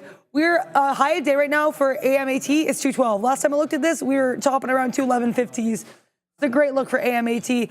I would say not one for the faint of heart. Like, you'd want to probably get involved in the dip buy, and probably the closest level for said dip buy. Again, not advice, just my take on the chart. 211, which was that little period of brief pause that we got after that beautiful bull flag breakout. Great look here for AMAT. Shout out to anybody who is involved in AMAT. But whatever you guys want to get in that chat, exclamation point, join, space, $, whatever tickers are fancy. Maybe it's AMD. Maybe it's Apple. Maybe it's the Amazon one. Maybe it's Google. I don't know. You guys know what tickers you like. Yeah. Get in that chat, exclamation point, join, space, $, ticker. Also, don't write ticker. Write the ticker that you like. Yeah. Also, AMD is a beautiful one. Shout out to anyone who's confident enough to take this. Someone was saying, if you guys looked at AMD, oh my God, AMD is so strong. Pushing higher. Nice little pushes here. Great look. Near 147s. So many of these stocks are high of day, and futures are like, hey, don't forget about me. Same here. But also, you can't forget about us learning. Earnings calendar. I want to mention, hey, Davis, great point there. He says, we are 13 days to the earnings report for NVIDIA. This should be some run up to earnings week for NVIDIA, some positive dream spin for investors in general. I don't think you're dreaming here, man. I think you're sitting on solid foundation. We saw the interview or the sit down between Jensen Huang and Mark Zuckerberg.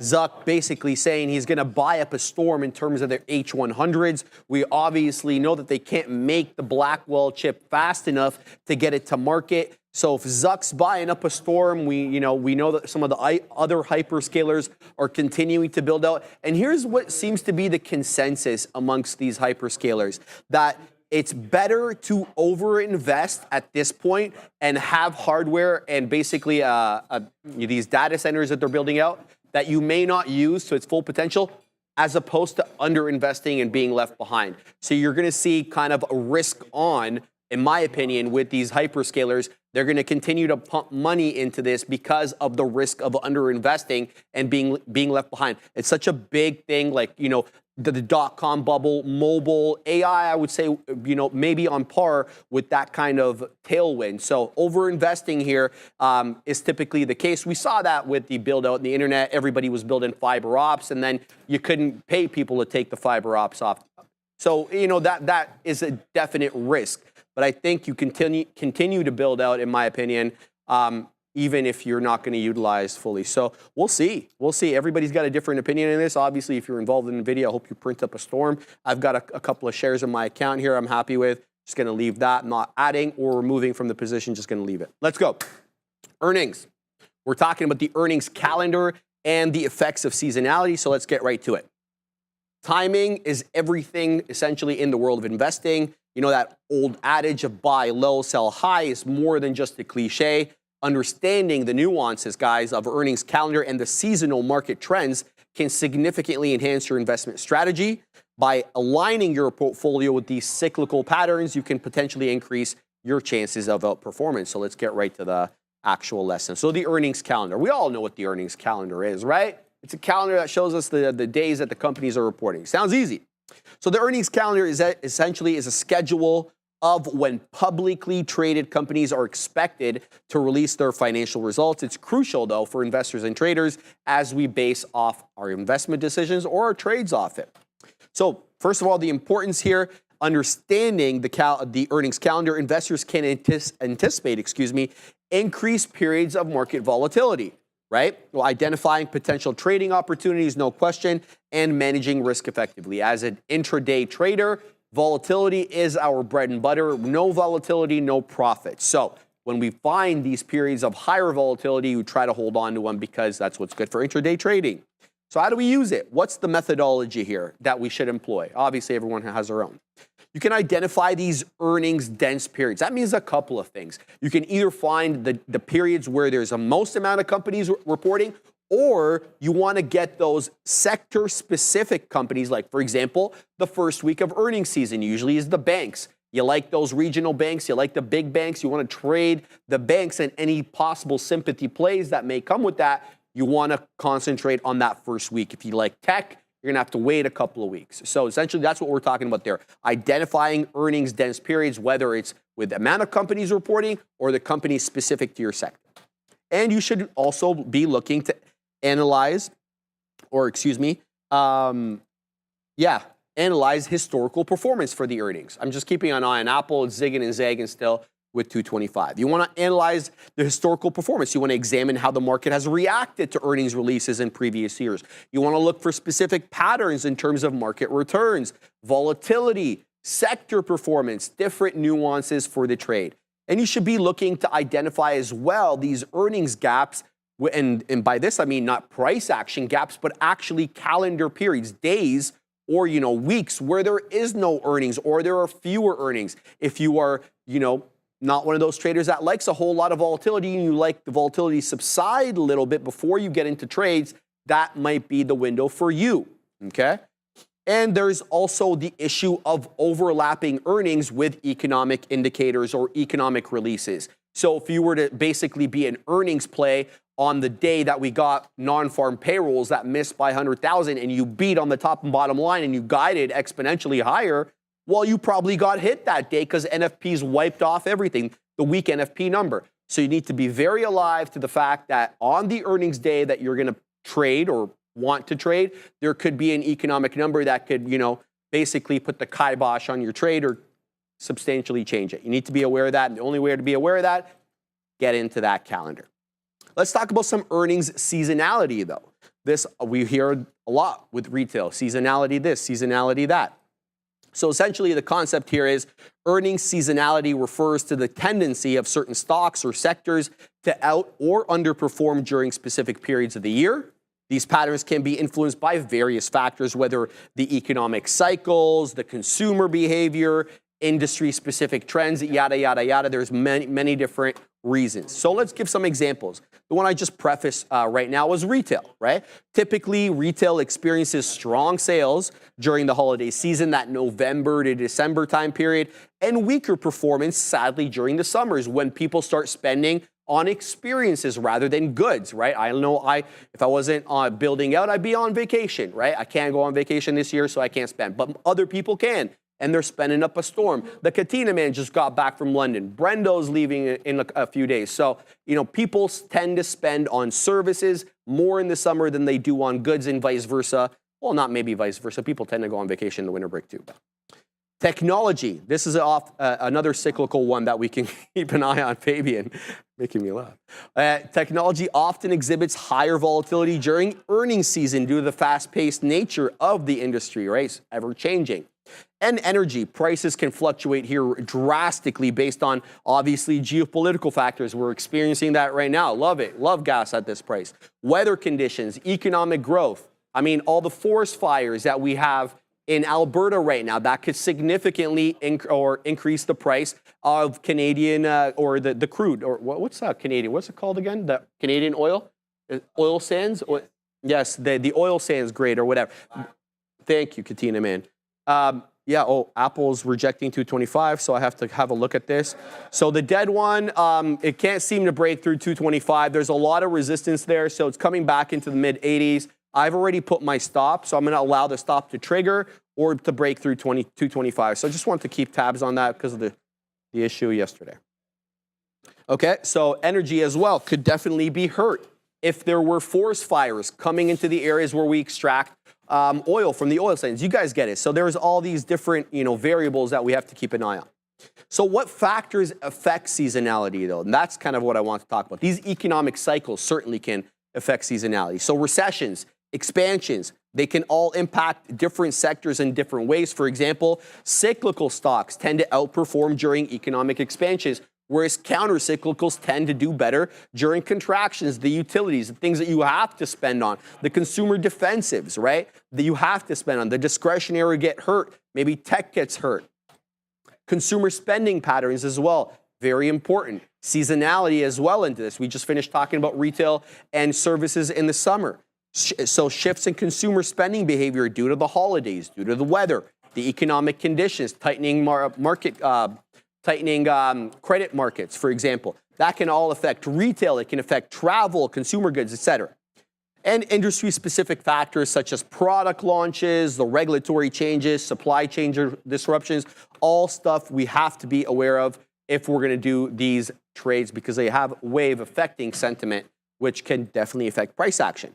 And last but not least, we want to identify seasonal trends like, you want to be on the lookout for historical data analysis. Examine those long-term price charts before you take the trade. What were the performance metrics like? Are there any recurring patterns that you see consistently? Like Q1 for Apple will likely be a little bit better than Q3, which is in the summer, which people don't spend. People tend to buy the iPhones, the iPads, the AirPods around that, Black Friday, Christmas time, etc. You also want to keep your eye on correlation analysis. You want to analyze the relationship between the stock prices and seasonal factors like weather, right? Economic indicators or consumer spending. And last but not least, there's obviously the quantitative aspect to this. This is big right now in trading. Quants are, all the rave. If you're a physicist or a mathematician, you're likely in high demand. They employ statistical methods to identify significant seasonal patterns. So obviously that is an area to explore as well, Adair. Yeah, thank you very much for going over that there, Sharif. Shout out to Sharif. And also, shout out to everybody here. If you want to vote for a ticker, exclamation point, join, space, $, ticker. Let us know. And some people are saying in the chat too, people always vote for the same tickers. Vote for some different tickers then, because we are going to talk about NVIDIA, we're going to talk about Tesla almost always. So maybe Tesla, we will. Maybe there's a different ticker you want to talk about. Maybe you want to know, hey, where would you wet your beak if you were involved in Shopify or something? Where would you get involved in this name? Let us know, guys, so that you could be part of this audience segment brought to you by Real Trading with Sean and Neil and Sharif there on the green screen. So I'm getting involved in Teslas along here. I want to talk about the Tesla short because I'm aware that this looked really weird. I liked it as a short, and it actually held my levels as a short really well. Until it didn't. I liked it as a short because we had lower highs, lower high, lower high. And this level here, I would have taken it had I looked at it right at 214 because I always have the Tesla book up. If we had a clean Tesla 214 bounce, I was like, dope, go long. It was so skittish. So I said, I want to wait. I don't want to short at 214. I want to wait for a breakdown. I got involved in this short 213.90s. Once we got below that level, I gave it 20 cents. I said, if we get above that 214.10 violently, I get out. We kept rejecting 214.10. In fact, we'd actually violently reject 214.10. I was like, okay, cool. Stay in the short. Happy I made the attempt. Didn't work out. But now I'm back in Tesla as long because I've been watching the book since I got out of the short. On the same levels I liked there, I'm coming back to forming as we push our way back up. Tesla, I saw that 214.10 bounce. I should have got involved 214.10s. Instead, now I'm risking into 214.10s because I know that's an area that was a huge amount of resistance earlier. Now flipping to a bit of support. Honestly, I'll feel way more confident about this if we push above 214.42s. That would definitely give me some more confidence. And I might even add a little bit because I have a pretty small position to start here. I want to keep seeing us make higher highs. We're bouncing off the 90 MA. Which is why I'm actually okay with the long. And that was honestly the biggest thing that made me skittish about the short. Still happy with the balance of the evidence. Chung. Obviously, I was wrong about the short, but if you see what you like, it doesn't, to me, if you have enough confluence for it, if it makes sense to you, if you have enough reasons, if you have enough things telling you it makes sense to be in this trade, the only person you should really be justifying it to is yourself. If you understand it, if you like it, if it makes sense to you, trade your book, right? So that was the attempt there. Now I'm doing arguably maybe the more, clearer look here and going long Tesla. I like that we're kind of trying to push higher here. We're basically flat in this position. It's not been more than 10 cents against us since I got in here. As I say that, I might try to break lower. But like I said, giving it 20 pennies, I would love to see a 214.70. That'd be dope. And now we're pushing back into my level of exit. Oh boy. Okay, let's see what we do here. If we're able to stop the whiffling and the waffling, hold on to 214.10s. I don't like this. I'm getting out. Happy I tried. Please just punch. The thing is, I know I say happy I tried a lot. Believe me, I know there's no try, there's only do. But you also only get better through trying and through doing. In some ways with trading, trying is doing. That's how you try because you can't get involved by the stock if you're not actually in it. No. Right? So all weird rants aside, Tesla long didn't work out. Tesla short didn't work out. Where's the next trade? As Obi says. I don't know. But Amazon, you guys know I've been looking at the Zoned one, the Amazon. We're back below 176.45 is just that level I like. My thing with Amazon is I feel like my instincts have been correct, but my points of entry have not. That is not a good sign, and so I think I should probably stay away from Zon. Honestly, we've had very few positive trades today. I had one SPY scalp I took off the show that worked out, took some profit in half this Amazon, but it's not been like the best trading day of anyone's life, so I'm just trying to make sure I slow down, make good decisions, because, you know, when things go badly, you got to push harder, you got to fight back within reason, not revenge trading, just trading that makes sense for you. What about shorting Google, says Raheel, quickly before I pass it back to the mustachioed man to my right. Google here at 161, shorting Google. Oh, I see what you mean, Raheel. Third pushback, I think, of the day. Okay, so here's my thing with Google as a short. Yep. Exactly. I would like to see us break below that resistance before you get involved. I want to see a hard 161 breakdown. I want to see a hard 161 retest. And I want Google to see Google intensely rejecting 161 before I want any kind of business. No ifs, ands, or buts. I don't think it's a bad idea, Raheel. I would just want a lot of confluence because this is a huge area to me of resistance. And then I would probably look for profit taking, see what you do here around that former view up. 160.70, not advice, just my take on the chart, and we did get that breakdown, so let's see how that goes. I'm not in Apple, guys. The position board is wrong. I stopped out right at the break of 70, so yeah, thankfully, not like yesterday when I was actually in Apple on the way down. No, I am not in Apple at the moment, guys. Small victories. Yeah, small victories. Gotta celebrate everything, victories. There we go. So keeping an eye, obviously, on Apple. I've been trading it all day. I'm going to continue to keep an eye on it. 224 and a third is the volume weighted average price. I'm not as inclined as I was previously to want to base off anything off VWAP because of what happened here. We broke down decidedly through VWAP, was able to reclaim it quite quickly. But if I'm going to have something dip-based, well, it better be based on something, you know, a bit more sure than this. So we'll keep eyes, number one, on that $1/3 of a dollar, $1/4 of a dollar area to see, number one, does it make it down there? Number two, does it find a good area of support, yes or no? Well, if the answer is yes, absolutely willing to get in. But the other side of the coin is, Katina, man, there's a double top possibly at this 225 level. We got above 225, but on a wick basis. And we weren't really able to hold above 225.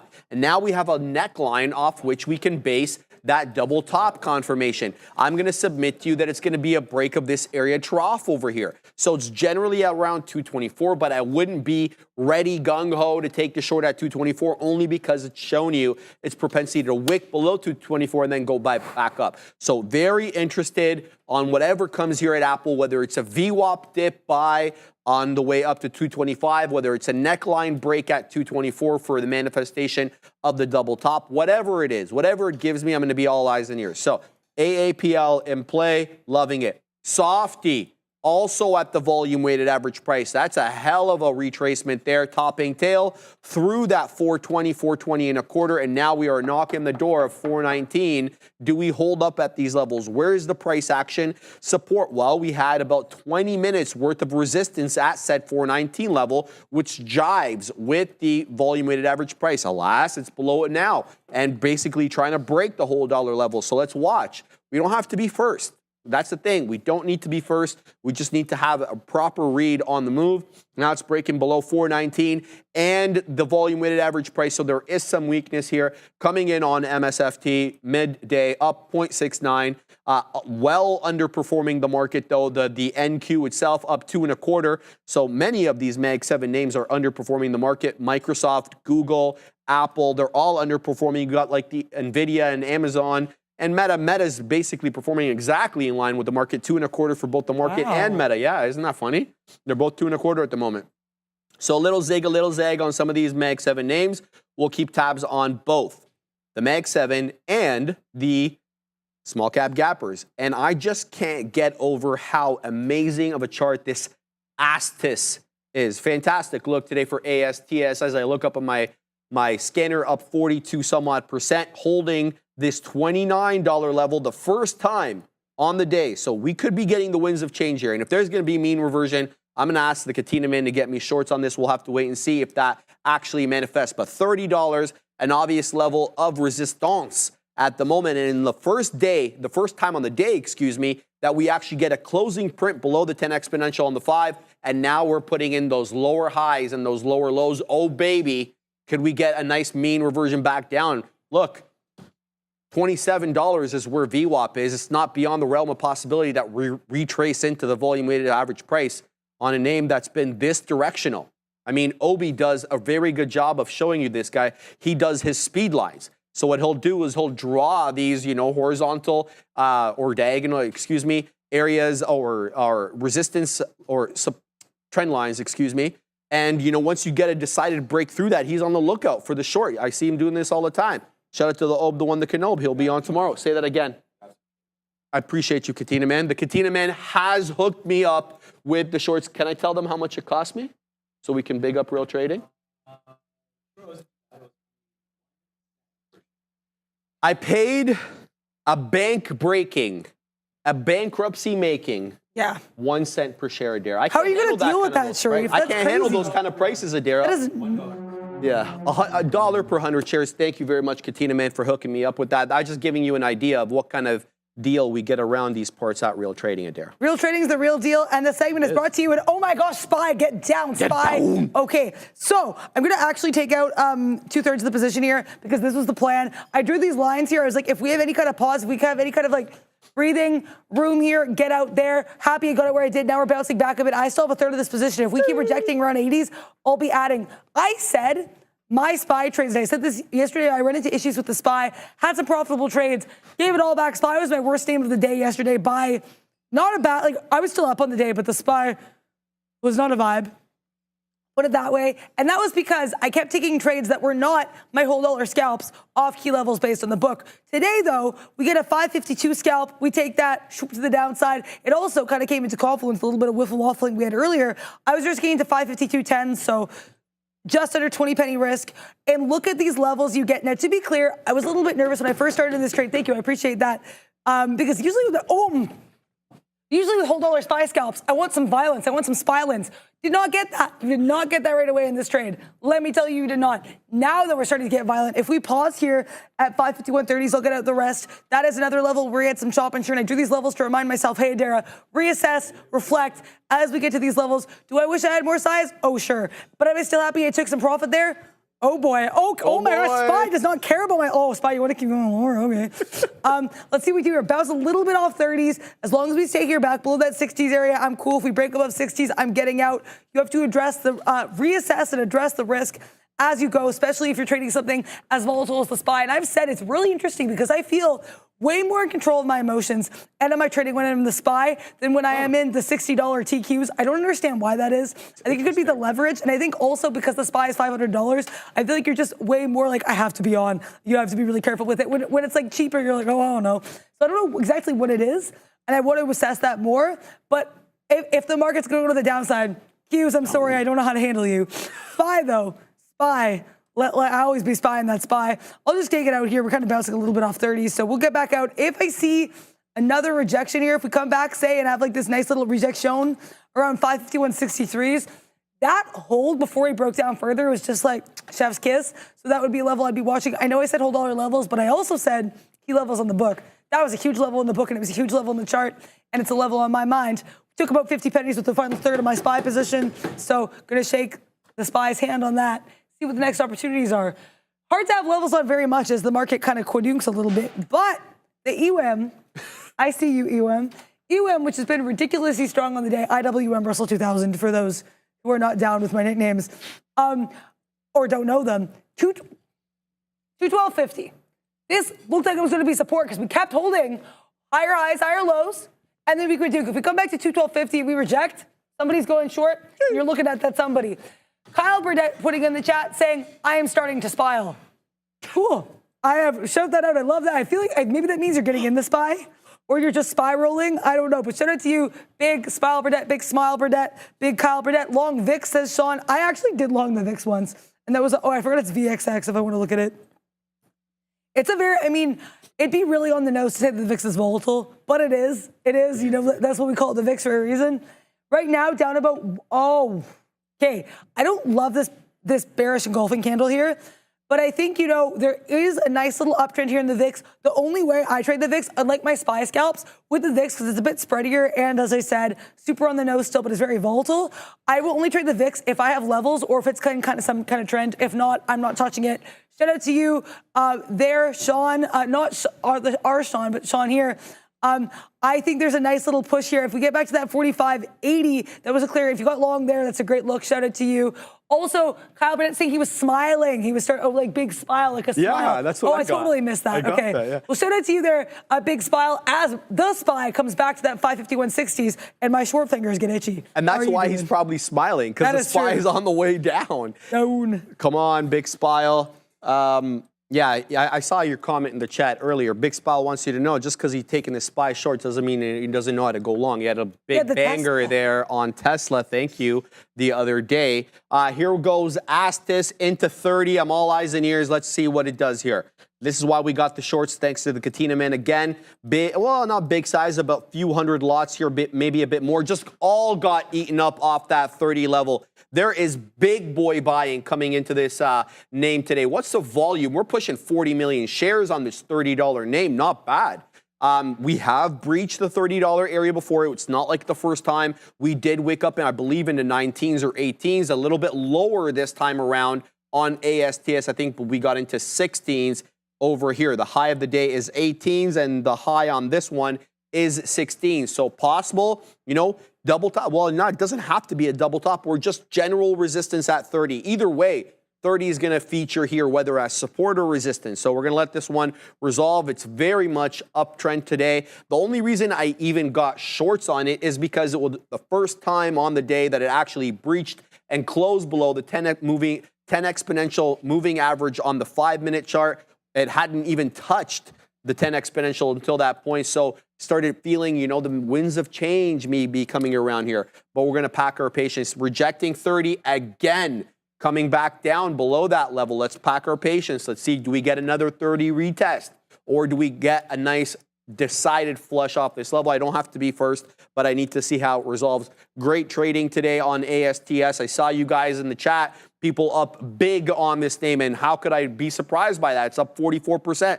The actual dollar move, guys, the low of the day is 21.58. We closed below that yesterday. We're above $10 on this name, above where we are. And here comes 30 again, still below that 30.20 or 30.18 HOD. Zigging and zagging. Let's see what the ask does over here. This looks like it's going to break. Is there any selling here at 18s that we need to be concerned of? An area top. There's about 130 lots or so at that 30.18, kind of a random area, maybe front running the fifth of a dollar. I'm not as inclined to want to tell. There it goes. There's a new high a day. This looks like it's a long. Yep.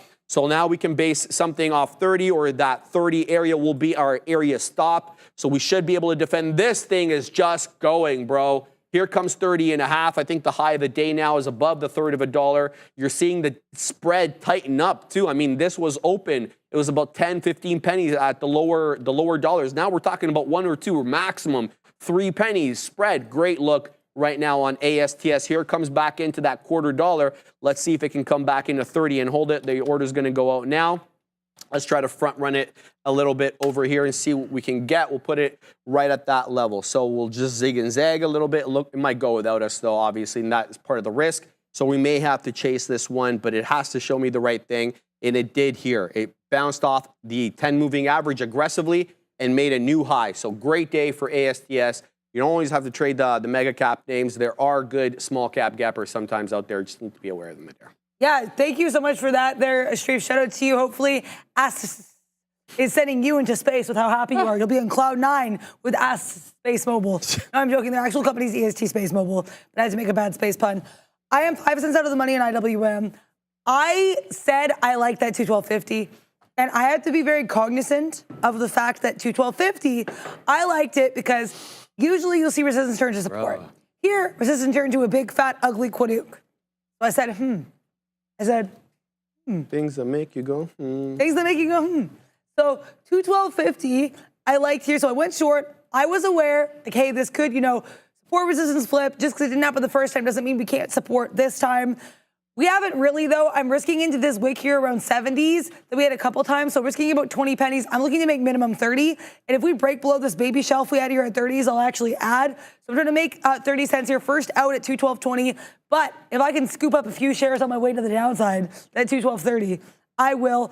I have a decent sized position here. It's nothing huge. Like I said, what I'm trying to work on is adding to positions. So if you want more shares, like you don't load all the shares in right away, load an amount that makes sense. I have an amount that makes sense for IWM, but if it makes sense to add more as you go, you definitely want to be adding more. Also, Palantir, a name that has been on my side chart semi-regularly since its earnings last week, I keep neglecting because Palantir in the midday, as we head into the afternoon, gives you these beautiful little stutter steps to the downside. And I'm like, why am I not playing them? Come on, what are you doing there? Palantir, oh my gosh. So many pushbacks today, but I'm sorry. Lower high.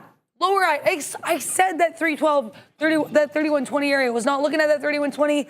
Yikes, Zwinky Zadara. Because that 312, what am I in, Scooby-Doo? That 3120, that VWAP, support resistance flip. This is an area of resistance in the pre-market as well. Wow. Higher highs, higher lows. Now breaking below 31s with this ugly topping tail candle. I need to assess this chart more. I don't know where I would risk if I were to get involved in this now.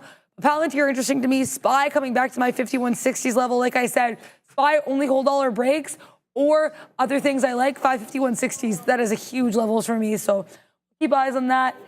Honestly, this market is still trying to get itself together, but we do have in 15 minutes Feds Harkin on the mic. And we also have in just over an hour our new segment, I thought they were gonna. which is brought to you by Real Trading. Exclamation point. Join, space, $, whatever tickers are fancy. You might be like, hey, what's this voting for?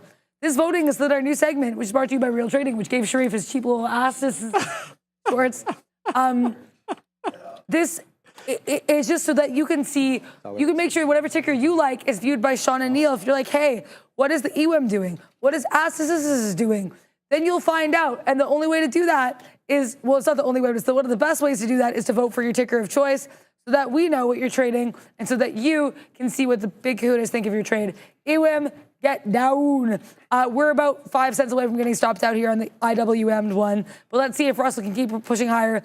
Today, Russell's not the greatest rapper alive, but we'll see how he does if we push back below 60s and 50s. How are you doing? All right, we had to keep chasing Astis because it just kept going up and up, but there seems to be a bit of a seller at 60. It's really like the first time it's held up there. Now I can see actually more size coming onto the book at 60. We'll have to see if that's a local area top. Look at that. It just stopped, not started at 60. We'll have to see if we can push through there. I took a small position here, very interested in actually adding at the $0.25. We'll have to see if this one can hold up initially above 50, or not the $0.25, sorry, the $0.25. We'll have to see if this one can hold above 50. Or whether it's able to break through 60. We're printing a little bit above 60s, but you can kind of see that it holds up in the low 60s. And that's not for no reason. That's probably because somebody's getting very aggressive in their short around the $0.0025 or really wetting their beak on some profits in and around there. Again, we hold up at 60s. In fact, the high of the day is still 67s. Here we go again with the 65 penny area. Do we break through 67s? No, you can always see the tape stop at that level, and there we go. We get the print. Let's move up. Now we're up above 70s. Let's see if we can squeeze. Here comes a $0.75. We're about 20 pennies in the money. Let's see if we can get up a little bit higher over here. There's that $31 level, but we're zigging and zagging to be expected on this name. Now, do I really want to DCA into the $0.25? No, I don't, because that's way far removed from my area. So let's go, Mr. Astis over here. Let's go. Let's go, punk. Yeah. Let's print 80s, baby. We're coming into that 80 area. We're zagging at 77s. I took it out at lucky number 77. You know, I'm just a little superstitious like that. I dare you, no big deal. It's life without whimsy. Let's see if we can make it up a little bit higher over here. I want to see if we can get into 88s. A little bit below 60, back into 70s. But we took out that seller or whoever, or the short seller that was in the low 60s. So that we don't have to worry about. Now we need to worry about the whole dollar or whoever's hanging out at the mid 80s. Or the low 80s. And here come the low 80s, baby. Move up, Astis. And there it is. We'll take that trade there right at 82 because I'm born in 82 and I'm superstitious. I was very happy with this trade. Good trade there. Fun for you. Yeah, I would have liked it at 30. Obviously, this is where I want to get in, but you know, true to form, I don't chase stocks. You know that. Here we go. Bigger move up. Here we go. Now we can get back into Astis. That's another mistake that I've been making lately is letting these stocks off the hook. You do a very good job of that. So does Sean. You guys keep them on the rope, and it's like you punching them, and you know they don't like get out of the corner, and then you zig, you zag, you bob, you weave, and you throw more punches, set up more orders, whatever you need to do to keep it on the ropes. But you do keep it on the ropes. I've seen you do it, and the Katina man does it all the time as well. So we'll keep tabs on this one. I don't want to let it off the hook. There's different areas that we can get involved. That $30 area, I'm going to be all eyes and ears. We zagged for about half an hour more at that $30 area. So I'm more inclined to want to use it as support. Call me crazy. But that's what we're going to look for there, Katina man.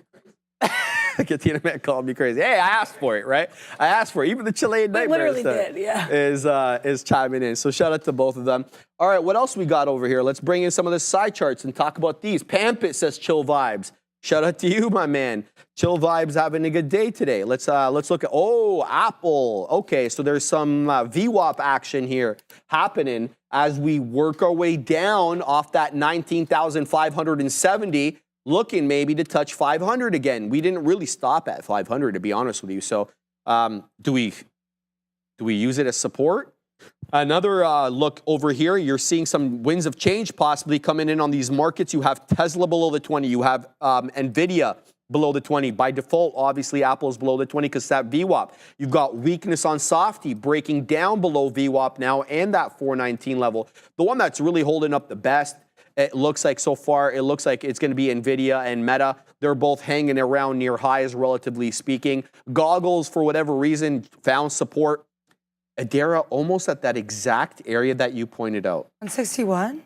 Yeah, it did breach a little bit. You did have to give it room, but they were all bottoming tails. Look at this. So you knew buyers were buying it around there. Look at the amount of bottoming tails and then the incrementally higher lows as showing buyer exuberance. So Goggles is not off the hook either. If we defend 161 here on Goggles, on GOOGL, this could be another interesting long, even though there's no catalyst and it's quite bearish on the day. The chart pattern looks fantastic. It's an area defend. You get bottoming tail candles, which shows buyer exuberance, at least in my estimation. So Google could be an interesting long here. Now you could basically get in here and risk to the break of 84 because that's where this bottoming tail candle goes to. 160.84. So that's not a bad look there.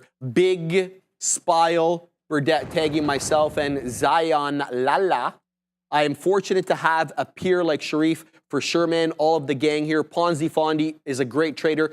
Darwin, Chef Joe, day trader cuts, lots of knowledge and thoughts. Shout out to my band, Big Spile, always doing absolute most in a great way. And obviously one of the main contributors that we have in the chat and keep your eye on his levels. Keep your eye on Dan Ammon's levels. There's a lot of great traders in there doing their thing day in, day out. Adara.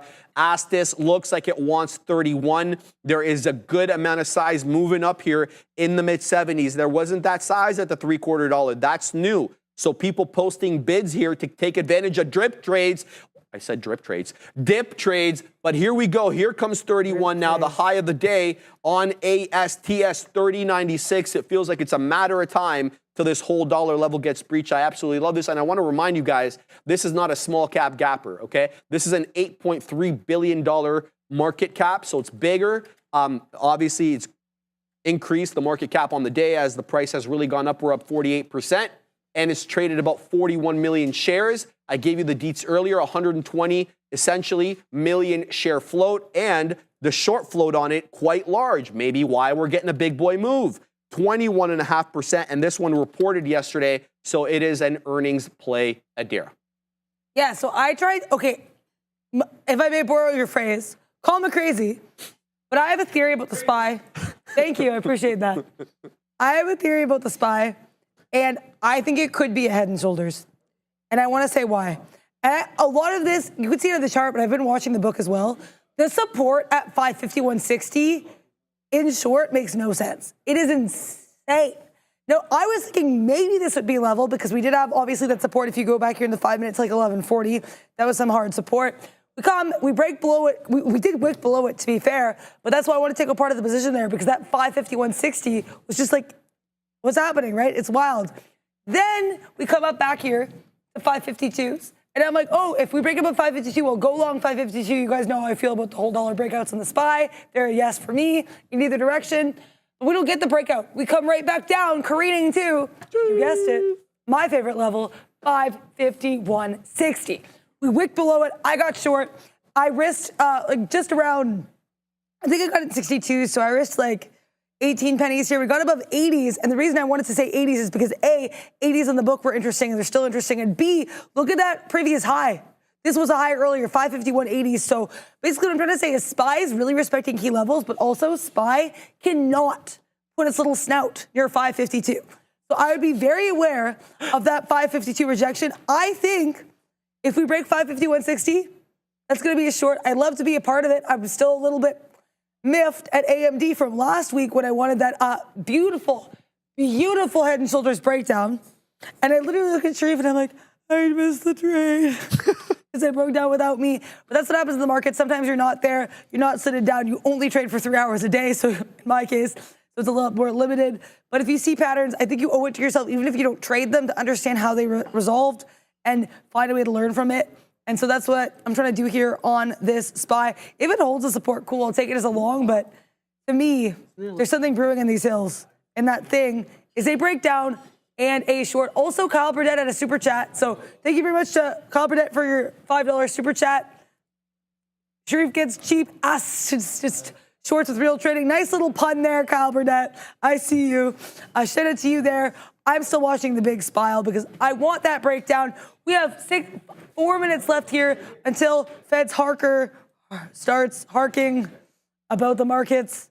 So we'll keep an eye on the market, or the Harkets, as Fed's Harker begins to speak here. I guess we'll do the lesson soon because it says 106. We're going to get ready to start that up going. But also, shout out again for your Astis trade because that was such a good trade. Lots of people in the chat were shouting out that Astis as well. How are you doing? You did that last time too, I know, I fun saying I remember that, yeah. All right, we're rejecting 31. Again, the Katina man was nice enough to get me shorts for this name. They cost me an entirely way too expensive dollar for 100 shares. You can tell that I'm being sarcastic there. Shout out to Real Trading, the best dang prop firm around these parts. There it is right there. If you're in Canada, scan that barcode. You can become part of the campus program. Down goes Astis. All right, so now we're getting a little bit of weakness here. Shout out to the Katina man. All right, so we reject 31. Here comes 30. What's the situation? We're still above the 10 exponential on the 5. Obviously, by default, we're above the 20 exponential. Do we catch a bid here?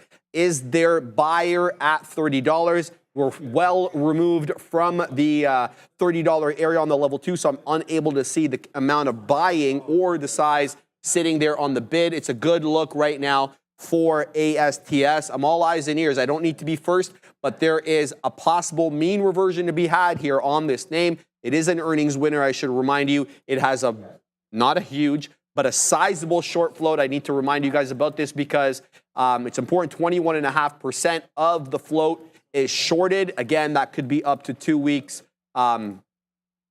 delayed. We talked about this yesterday with respect to these or the short interest. It updates about every 14 days. There are some other websites that try to give you more recent data, but it's not concrete. They're making inferences using an algorithm. So if you want to use those websites, I don't have one offhand, but I was able to discover them before. They give you better prices. What's going on over there, Neil?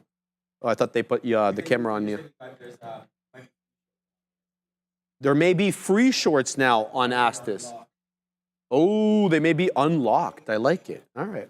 Well, the big kahunas are out there right now. It's 1:08 p.m. They're both at their desks. They're both trading, so it gives you an idea what kind of commitment these guys have. So keeping an eye on Astis here. It did come.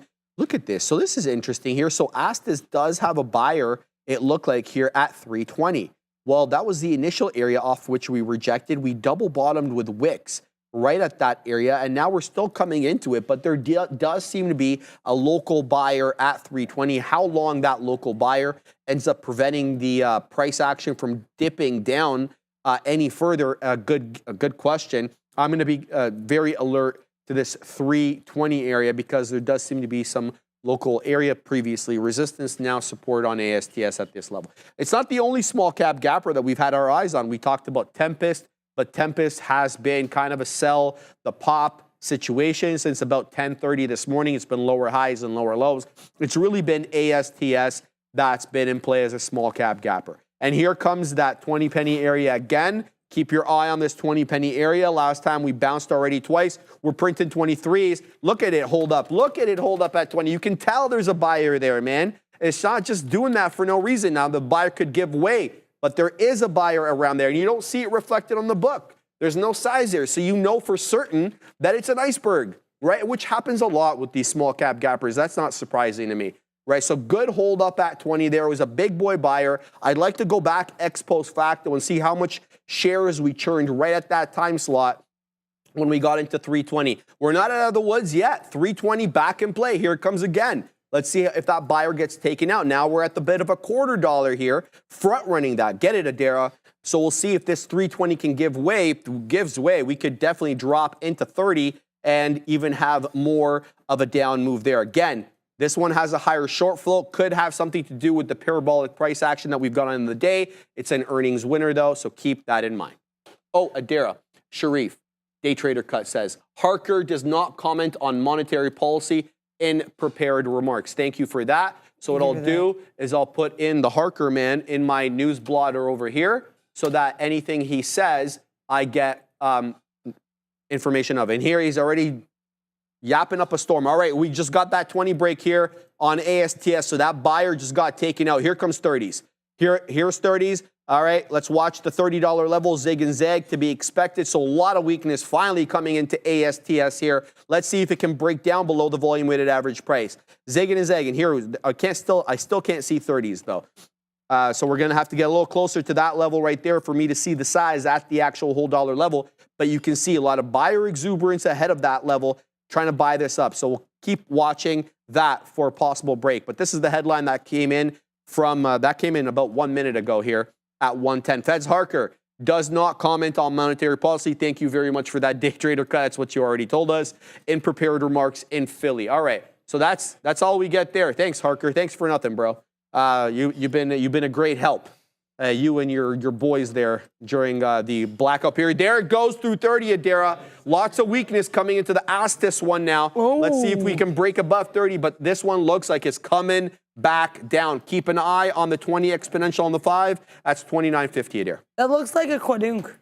It's quadunking. Oh, in the process of quadunking. Quadunking, yes. So the SPY. Get it. Sometimes when you have levels that and this is like the thing, you have to be on the levels. So I got, first short, whatever worked out, took profits at the 60s, fine. This next one here, tried it. We ended up, getting out at 80s. But then when I realized too, is we still have lower highs. So I tried this one more time here, this short. I still believe in this 551 breakdown. And the thing is too, is when you believe a trade within reason, within responsibilities, put your risk on that. I was also eyeing IWM 212.50s, and that was coming into play just as the SPY comes into this level. But I said, Adara, of these opportunities, which one do you love more? You're never going to be able to trade every single name. That's just not possible. It's not feasible. It doesn't even make sense. Focus on the names and levels you love. I love this 551.60 SPY. This is the only trade I take all day, which obviously is already not even the only trade I took all day. But if this is the hill on which I'd like to die. To be a little dramatic about it. People say the hill I'll die on. This trade, this SPY short. And like I said, that's the thing I really learned as well last week when I decided to forego that Lily 900 short because I was scared. Didn't end up getting that beautiful, we're above 80, so I'm getting out here. Wasn't able to get that beautiful, beautiful breakdown. Took some other trades that were like, whatever, fine. But that's what I really realized. It's like, Adara, if you're willing to risk for this trade, if you have levels that you love, if you have a risk that makes sense, it is not smart to be doing other things because that is not going to help you fulfill your trading strategy. You might make more money on those other trades, but you won't learn from those trades in the same way you will if you hunt after the big whale trade. Missed it again here. It did push above 80s. I got out, but you know what? It comes back in. It comes back in. Before we get to the lesson, I will look at this super chat. Thank you very much to Easy Media, 199 super chat. What's the next level in SMCI, please? So I noticed that you got in at 29.69 there on ASTS. What's life without whimsy? Exactly, Adara. But SMCI, certainly a whimsical one. And by that, it's kind of a cute way of saying it's kind of memey and it does what it wants to do. Yeah, I'm looking at this. I'm doing the super chat right now, Fabian. Oh, we just got another one. Oh, my gosh. Oh, wow. Okay, I'll finish this one first before I get to the new one. Thank you very much, Fabian. look at, okay, so SMCI, there's clear support at 618 here. You want the next level. Darius Gold in the chat saying he's the SMCI whisperer, saying to 637 by end of day. Right now, we're up 8%. We're at 625, and we kind of have a slightly lower low here in the queue. So I think 637 would be quite the push up, but we are at high of day right now. Let's take a look at the daily chart, see what levels make sense on the daily chart. Oh, okay, we actually just cleared a little bit of chop and turn here on the daily at 625, so that's not a bad look at all. For the next level, I see the daily, that's like, I don't know how I feel about that. That would be like 671, which seems like quite the climb, even for McKee, as Sharif calls it.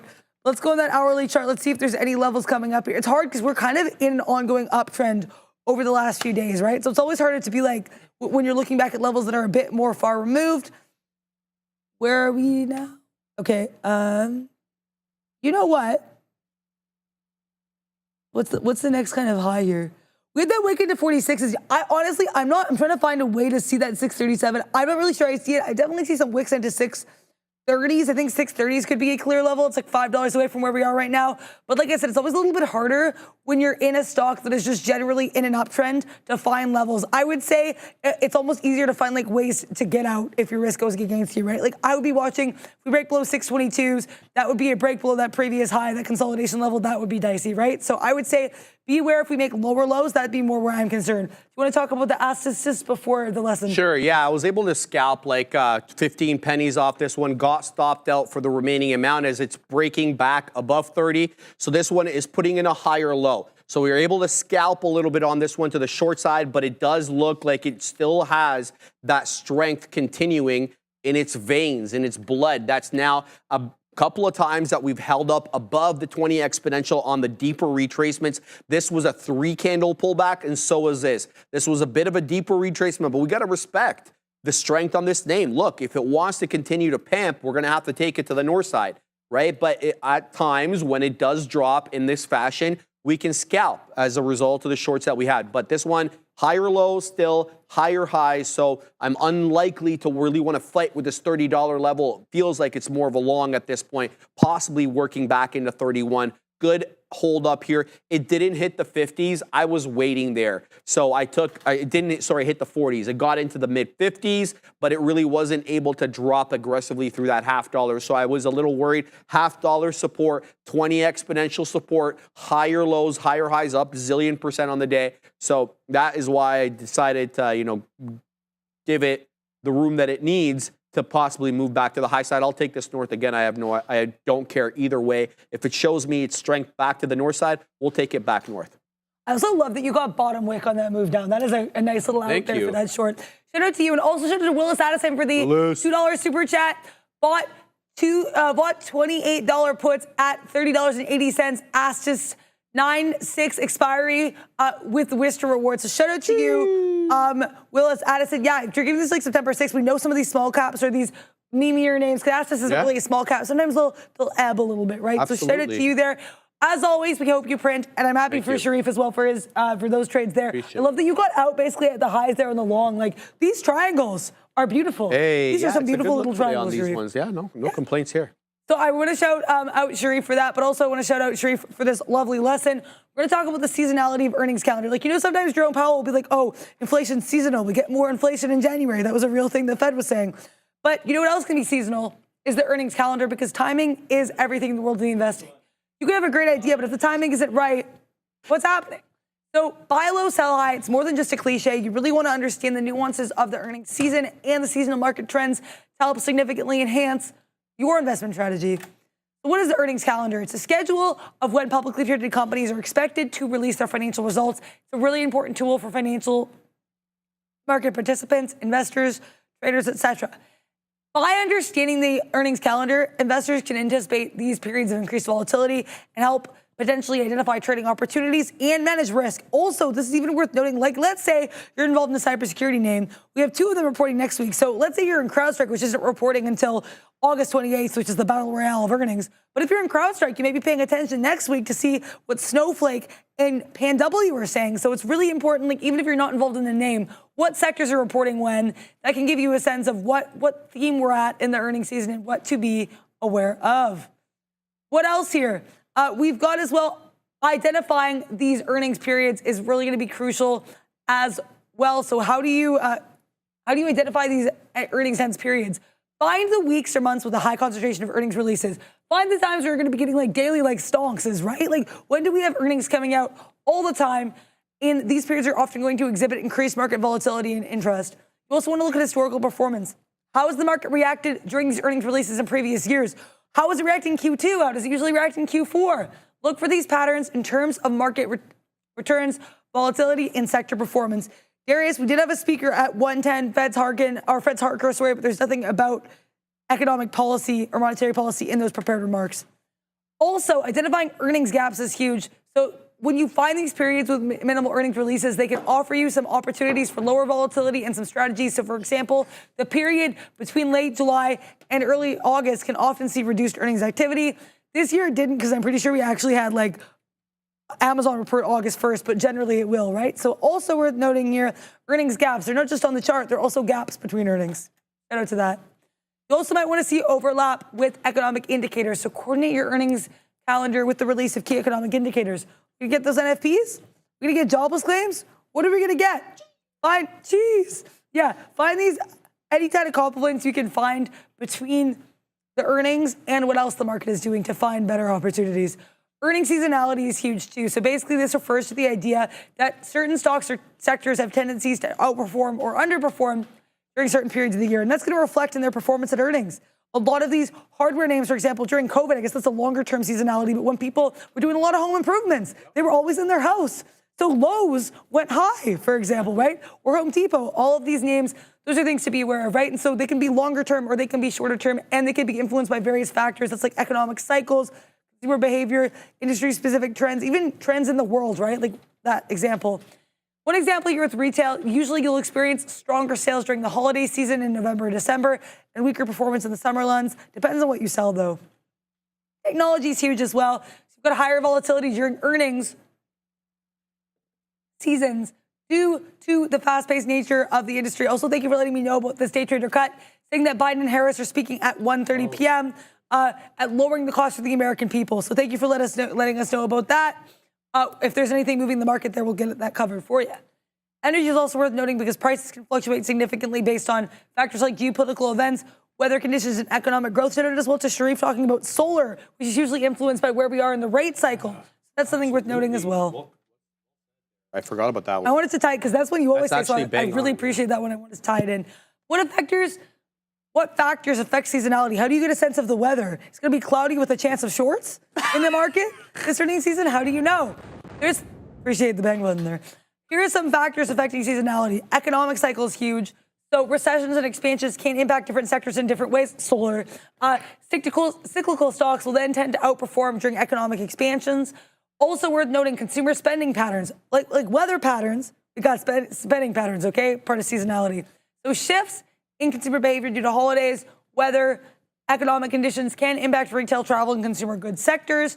Industry-specific factors are worth noting too, because you've got factors like product launches, regulatory changes, supply chain disruptions that can create seasonal patterns within specific industries. We know Apple, for example, will have its event in June. So if you're one of those phone-related names, maybe, I don't know what other names are in Apple, but the point I'm trying to make is there's certain types of year to be aware of that certain companies tend to have events, or also board meetings. Especially if you're Tesla and you like to be a little bit spicy in your board meetings, be aware. Hey, they usually meet in late May. There will probably be some action on Twitter over that because they have a huge bull community out there. So be aware of just all of the balance of the evidence that could be impacting your seasonality before you get involved. Also, be aware here of historical data analysis. So look at these long-term price charts and performance metrics to identify recurring patterns. Correlation analysis is huge as well. So you want to be looking at the relationship between stock prices and seasonal factors like weather, economic indicators, or consumer spending, and statistical analysis, because you want to be able to make sure you're employing statistical analysis to identify significant seasonal patterns. You can see that on the chart. You can see that in terms of the volume as well, right? If you've got more volume, you know, sometimes the summer's a little bit more slowly, and summer 2024 is laughing in our faces for saying that. But really, you just want to be aware of what's going on here so you can get a sense of how to trade. Also, thank you very much, Darius Golden, for the kind words there. Like I say, I talk fast because the market moves quickly. So thank you for shouting that out. Really appreciate that. Yeah, I think my brain also, I feel like, takes in a lot of stuff at the same time. So want to make sure we're sharing about the lesson. We're sharing about the knowledge in the community. And if stocks are moving, of course, we're sharing about that too. Also, I really like your profit taking there on the Astis one. Yeah, scalped a little bit more there. Adara, as it broke through that 20 penny area. Reason, again, I was interested in 20 is because this area crest over here. So if we're able to breach it again, I'm like punch long. So punch long, was able to take a nice 20 penny winner on this one. We'll see if we can extract some more. I'm not going to let this one off the hook. I was just finishing talking about how Adara does that very well, how the Katina man does that very, very well. So I want to join in that keeping you in the on the ropes kind of party situation. So we'll see exactly here what we get with Astis. It's putting in higher lows, not necessarily though yet a higher high. That's going to come vis-a-vis a 31 break. We'll wait for that as we zig and zag here at the $0.50. Just took out a big buyer there in the high 40s. Here come 50s again. Astis absolutely giving you opportunities. If you don't want to trade these mega cap stocks, there are the small cap gappers. And if you like small cap gappers, then I got to tell you that I've got a great platform here for you that allows you to find them. And it goes by trade ideas. You want to use trade ideas, you want to use Benzema, use whatever you want. We're all sponsored by them, baby. And this is my scanner over here. ASTS on there, obviously. I've got the watch list over here. You need a scanner if you're going to trade these small cap gappers. Otherwise, you're not going to have notice of them. Otherwise, you're going to have the biggest watch list in the history of mankind.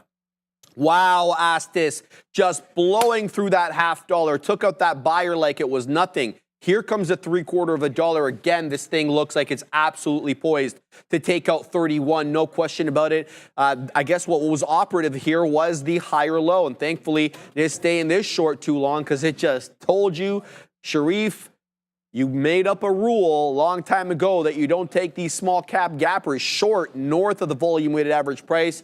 This is your one-time warning. Don't do it again. And I'm obviously making that up, but that is a rule that I have generally with these small cap gappers is not to take them short if they are trading above the volume weighted average price. We get lucky with this one, but we were able to print on it the north side. So we'll keep tabs. ASTS, I'm sorry I keep talking about it, but it's the one that I'm trading on the day. So that's the sitch. Let's go back over here because I heard you guys talking about Apple, and I apologize over here for the distortions. Let's bring in the trust each side chart and look at what Apple's doing. Okay, so it's maintaining its price level above the volume weighted average price. It's not giving you a whole lot. What happened to my chart? It's not giving you a whole lot in terms of price action, though. I mean, if you're able to extract something over here at 224 1/3, you're likely taking it out at the 2/3 of a dollar, which isn't bad, but it's range bound. Apple seems range bound at this level. Unsurprising. We'll probably get some sort of break to the top or downside during that power hour time slot. That comes in about an hour and a half or so. Raheel Anwar.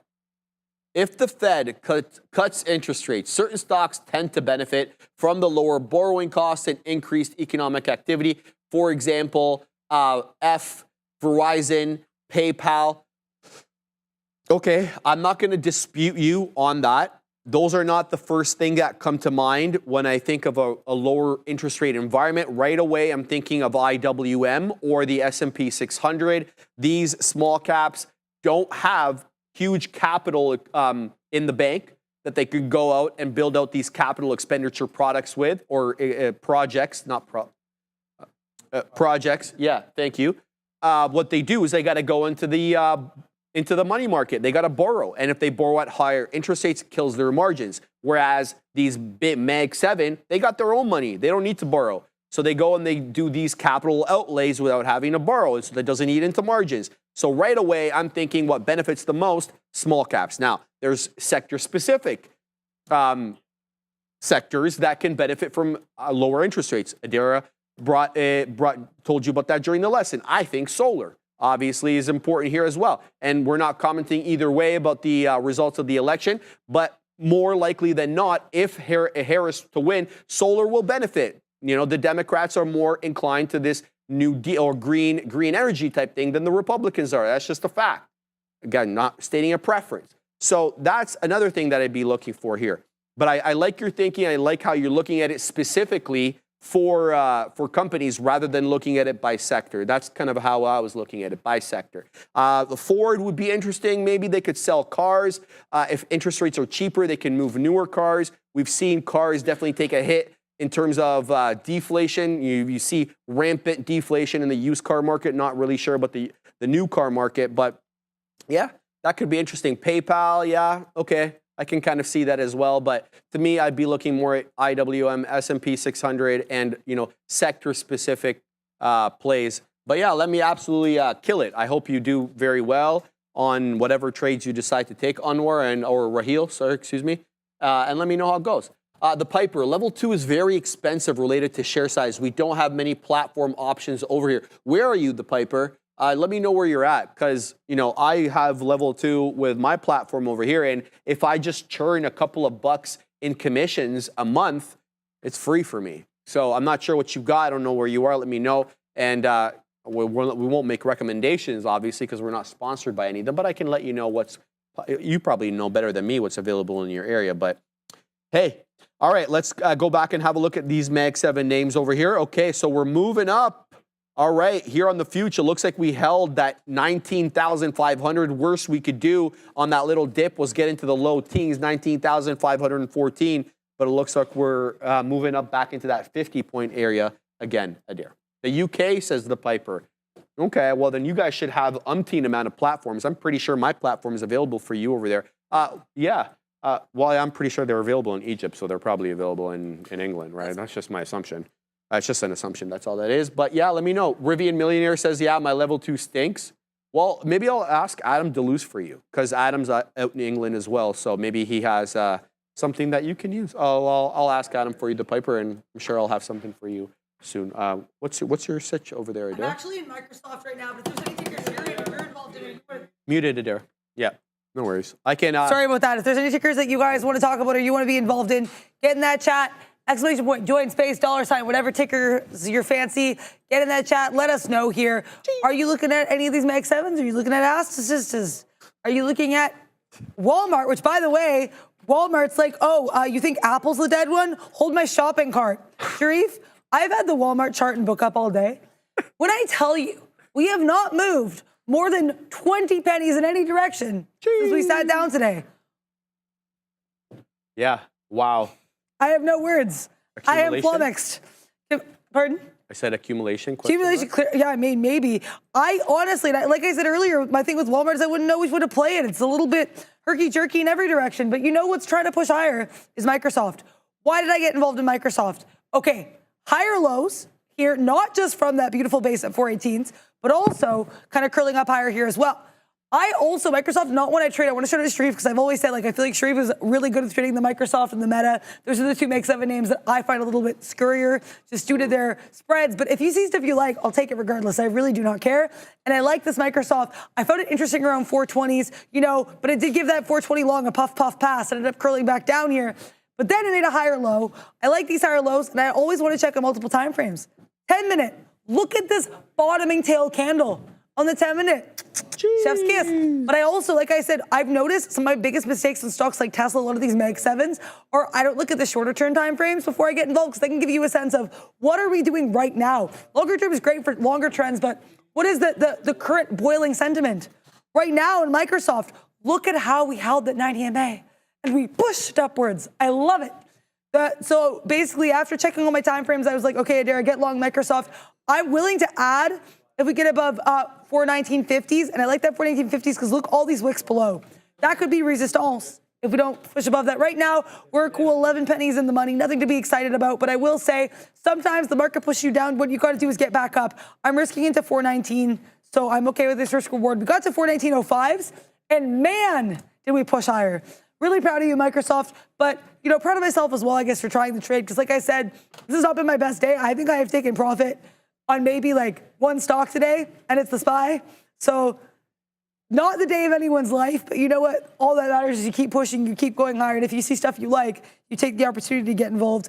In terms of profit taking here, I'd be interested in 419.75s to start piecing out the position, but like I said, I really want to add here if I can, if it makes sense to at 50s. I don't want to average down, I want to average up as the thing hopefully curls higher. Meta M shape says, like double top? Alvin, he says M, so we'll take a look here. The M on Meta. That was a neck-leg break. Nice call. Oh, nice look there, Alvin Johnson. I hope you are printing in that if you are short. Oh, wow. Wow. Yeah, that, especially here too, because look at all these wicks we had earlier trying to break below that 537.50. If you took that short, you are $1 in the money there. Shout out to you, Alvin Johnson. I actually might like this if we come back to 537. 20s, that could be an interesting look, especially as the Qs curl higher. Meta's like, nah, I want to, you know what I mean, playing Zuck Zuck Goose with these longs. Like, I don't want it anymore, running around the circle. So push down. Darius Golden saying SMCI, take a look. Yeah, I mean, SMCI, I know you said SMCI, 637 there, Darius Golden. You might actually get that 634.50 right now for SMCI. Oh. This one does scare me because I find it moves a little bit memishly. But great look there. Congrats to anybody who's long that. Best of luck to you. Right now, Microsoft, just a cool, like, 10 cents in the money. We'll see if we can push higher, because I would love to be in a small club over here in Microsoft. Lego, how are you doing? I scalped again on Astis, took 20 pennies super quick there through the 31 break. I waited. I wanted to wait to see if it was going to be a fake out breakout through 31 or whether we were actually going to have support if we were to get into 10s, come back into 31 and defend. We did defend, got long, took it out at the $0.25. Very happy. I'm going to keep trading this one, whether long or short. I don't care. I'm going to not let this one off the hook. But I do need to tell you about another small cap gapper that has made its way onto the scene. Oh, baby. CING. Sing, but with a C, not an S. Oh. This one is a small cap gapper, Adara. 5 1/3 million shares. 77 million. $5.3 million market cap, 77 2/3 million shares trade on the day, halted right now at $5.59. Let me tell you what the tap is super quick over here. Let me look up CING. Do I have the tap? Yes, I do. We are about 10 pennies, 11 pennies higher. 570 is the theoretical auction price, which is what tap is. Essentially, it's an auction during the halted time period here where buying and sell orders basically are, zigging and zagging. So whatever the imbalance is, if there's a buy imbalance, the price goes up. If there's a sell imbalance, it goes down. So it's an auction system while we're halted. CING halted 559. Let me give you the exact time of the halt over here. Allow me a moment, please, because it makes a big difference. We halted at exactly 1:34:43. So currently it's 1:37:15. Typically they come in waves of 5 minutes, sometimes 10, 15. That is the case for halted due to volatility. News pending halts, which are a different type of halts, those ones can be a bit more unpredictable. There's no set time for when those ones may open. So right now, CING, I gave you the volume and I gave you the market cap. I didn't give you the float. 6 million share float. Let's find out what the short float is. Shout out to Nos Boss and his crew over there at Trade ID. Is about 3.5 of said 6 million shares is borrowed for shorts by the market right now. So we'll have to see how this one opens up, but currently at $5.59. We'll keep our eye on that. Ryan Fay says CrowdStrike's breaking VWAP. Not one that I've traded on the day, but we'll absolutely have a look at the crowded one over here to see what is afoot. Yeah. Crowded one. Well, it's certainly a crowded trade because it sold off pretty aggressively there, Adara. Hey, good call out there, Ryan. Yeah, nice move back off that 258 defend, higher lows, higher highs. It looked like you had a bit of a seller there hanging out for whatever reason at 260 and $0.25. Now we're breaking that. We're on the way to VWAP over here at that 260 and a half and 2/3. Good look right now for CRWD. No news, obviously, on this one on the day. All I'm seeing is just umpteen amount of press releases from ambulance-chasing law firms that just are salivating at waiting to get their money or their hands on some money there. Yeah, can you tell how I feel about the legal profession? But I'm allowed to because I was in it, so I can talk about that. So that's the look there. 559 back on CING. Let's load up CING on the side. Oh, Mara defending 16. Okay, Mara's back above 15. Nice. Let's load up CING. All right, so we're gonna wait for this one to unhalt, and then we'll see what the sitch is. Yeah, nice big move there. Now, why did we pop up there on CI? Well, we were already moving quite aggressively on CING.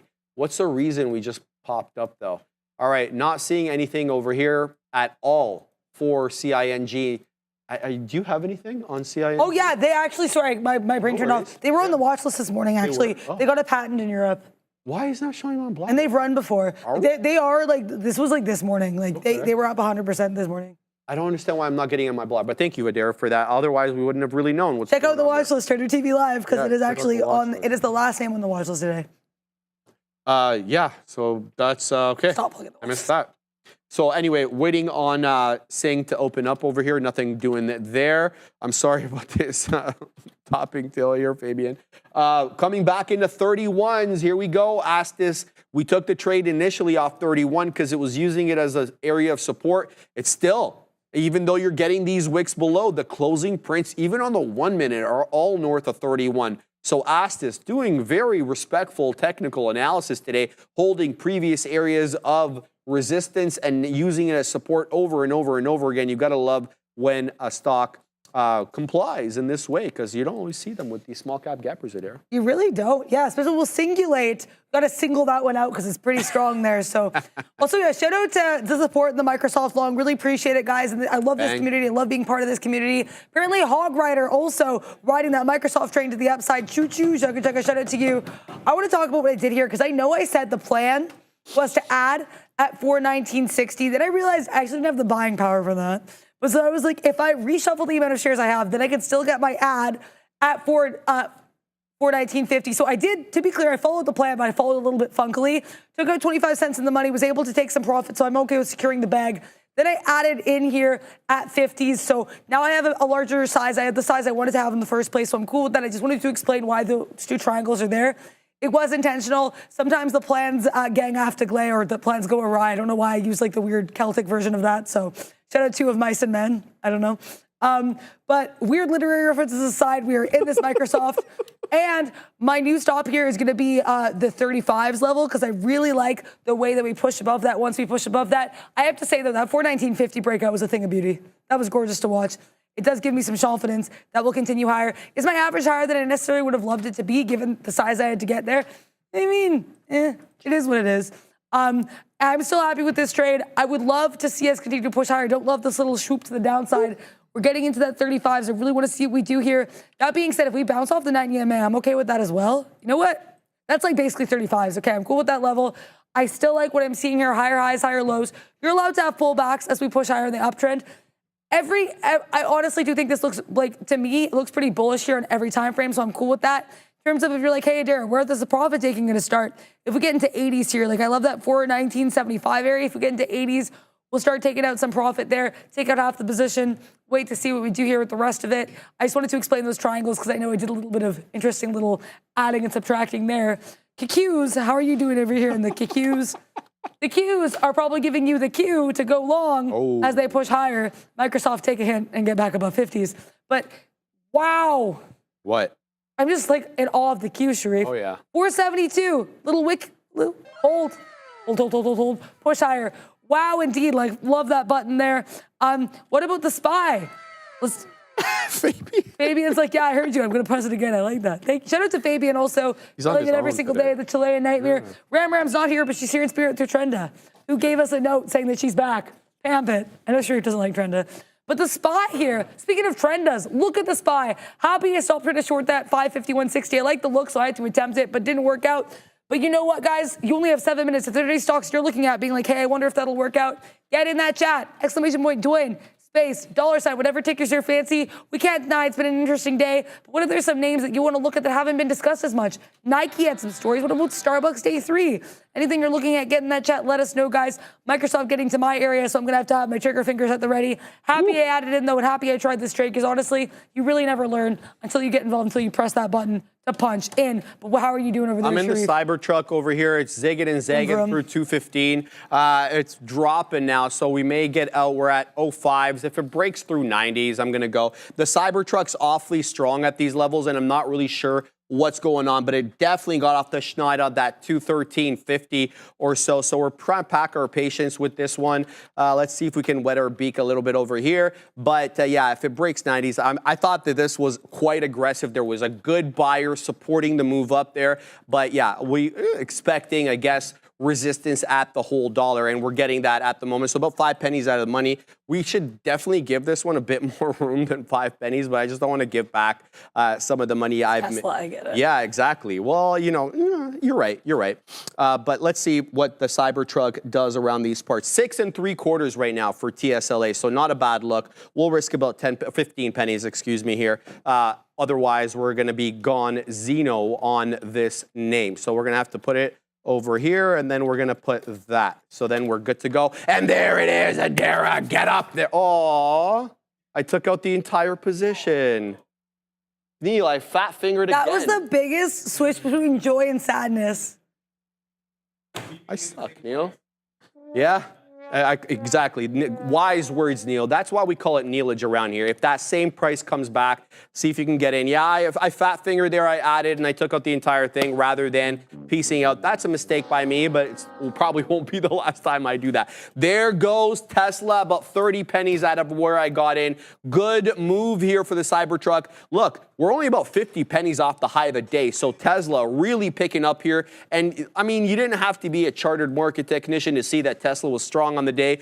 We're just pennies below right now, 7% on the day. Obviously, it didn't even make it back into VWAP. So we whiffled and waffled for almost 3 hours over here. Yeah, the better part of 3 hours since we started the show, almost 2.5 hours. And now we're finally back at the high. So the high of the day technically is that 80, 79 penny level. We're zigging and zagging with 30s. I think we probably break it. It's been uninterrupted to the high side right now. About 5, 6 green candles in a row. If this one closes, nice move up off that key area right there. Incrementally higher lows. And if I zoom in, no, I was about to say inverse head and shoulder, but that's not right. So anyway, TSLA awfully strong. Keep your eye out on this one. We could definitely see a 216 touch today if the market moves up. And the market's at just literally at highs. Is this the 70 print? Yeah. So what print is this over here? We just printed, 1 second. Let me zoom in. On this print, we got 70. So we just touched the high of the day on the NQ September contract. So it stands to reason if the NQ's pumping, we're going to get a nice move here in these Mag 7 names, and you're already seeing it in NVIDIA. It's back at the high of the day. Adara's in that Microsoft trade. And Not anymore. I got subbed out. My bad. Look, it's above VWAP. So I think you had the right idea. Yeah. I mean, Tesla's continuing to go as well, Adara. So is Google. What a rounded bottom off that 20 exponential. Big Kyle, this must make you like, right over here into that 160, 150. Good look. It's about 10 pennies off the high, 20 pennies off the high of the day. Printed 60 there earlier. So even Goggles is waking up. Amazon, not quite. Not quite. So Amazon had a really good day, and it started its day quite early there at 7 a.m. We started moving. When I sat down, Neil was like, what's going on with Amazon? Everybody was looking. Why is Amazon so strong on the day? And that started really early on. And it didn't stop after the bell, but all good things usually have to come to an end, and that came to an end at about 11 o'clock, sadly, for Amazon when we start the show, because that was like basically the biggest green candle it had put since the opening print. And since that time, we've been whiffling, we've been waffling, putting in lower lows, lower highs, but strong enough not to get back into VWAP. So that's been kind of like a running theme today with some of these Mag 7 names. Look at Tesla go. Here comes that high of day. We're about 15 pennies now off the high on TSLA. This thing is absolutely squeezing. What a move up here for Tesla. 7% in the green. Looks like we're on our way possibly into 216. Keep your eye out at 79s, at 3/4. That's where the high of the day is. We could encounter momentary resistance there before we break up, if we break up. So I'm all eyes and ears about that. Chill Vibes, AMAT, new high. Applied Materials, yes, sir, 5 1/3. What a great day for AMAT today, breaking through that 212 level, not one that we often trade on the show. And it's done decent volume, 4.25 million shares, so no disrespect for AMAT there, but not one that I typically traded there. Yeah, speaking of Amazon there, did you see who made a cameo in the chat? No. Obi is in the chat. Obi. He said Tesla reverting the reversion. Oh boy. And I was like, reverse exception. And then we got another great pun here from Obi. I love it. Revving to the upside. No. Attaboy. But also it's even better because revving like reversion. It's a double entendre pun. It's an M&M level of pun. I have no words. Obi's trying to cover my spot there with the puns. No, I'm joking. But shout out there. He's killing it there. And I just was not prepared to see him in the chat. And I love that he came in the chat with a reversion-related pun. Very on brand. Please ask Punch about that. Say hi to the people, Obi. The people want the wave. Give them the queen wave. No, don't zoom in. The poor guy, he's got his position. But yeah, Patik, the proper way to ask for a stock to discuss, if you want to see it on the big desk, is go into the chat, !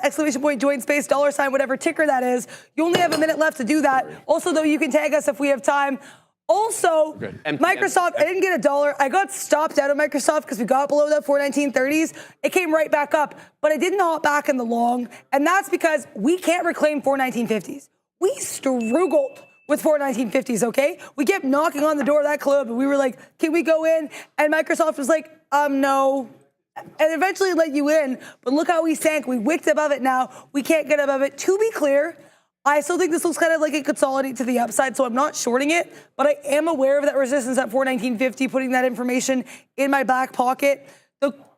The most comfortable I would be is if I got long, if like 32s, if we have some kind of bounce at 32s, but even then I would do so with a lot of skepticism. That being said, there was, we had those 10-minute chart here that I think looks pretty bullish, so I'll have an order here at 33s if we get there.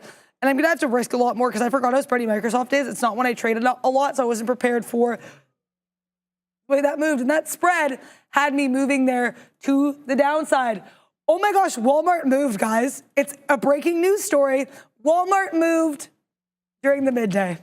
We kept saying Walmart was so slow, it was so struggling. We had the range of, like, honestly, I think less than 20 pennies for a lot of this midday, and it consolidates up, pushes above VWAP beautifully. I liked that 73.30 level. That was a level was that the level I wrote down on Walmart this morning? Because I did have a level. 74.30 is the level I liked. That was this chop and churn over here earlier. But that 73.30, great little look, trying to push higher, could be a nice little bounce move. Microsoft is like, yeah, Dara, I kicked you out earlier. You're not getting back through these Bill Gates, but have fun trying. I'm going to do my Steve Ballmer dance to the upside without you. And I'm like, Microsoft, I can make puns about you, but it's more fun when I'm involved in the trade. So all good there. Walmart no longer the dead one. Apple, the OG dead one, is kind of, I don't even know how it's doing. Is it kind of chilling? Also, Obi voting for Chipotle in the chat. Obi being in the chat is like, shout out there. He's like, I will be involved. I am here. I have arrived. No, I'm so dead. His first comment in the chat, like, I have arrived, oh boy. And I was like, if that's not the most on-brand way to grace the chat with your presence. Speaking of CMG, let's look at Starbucks. Because,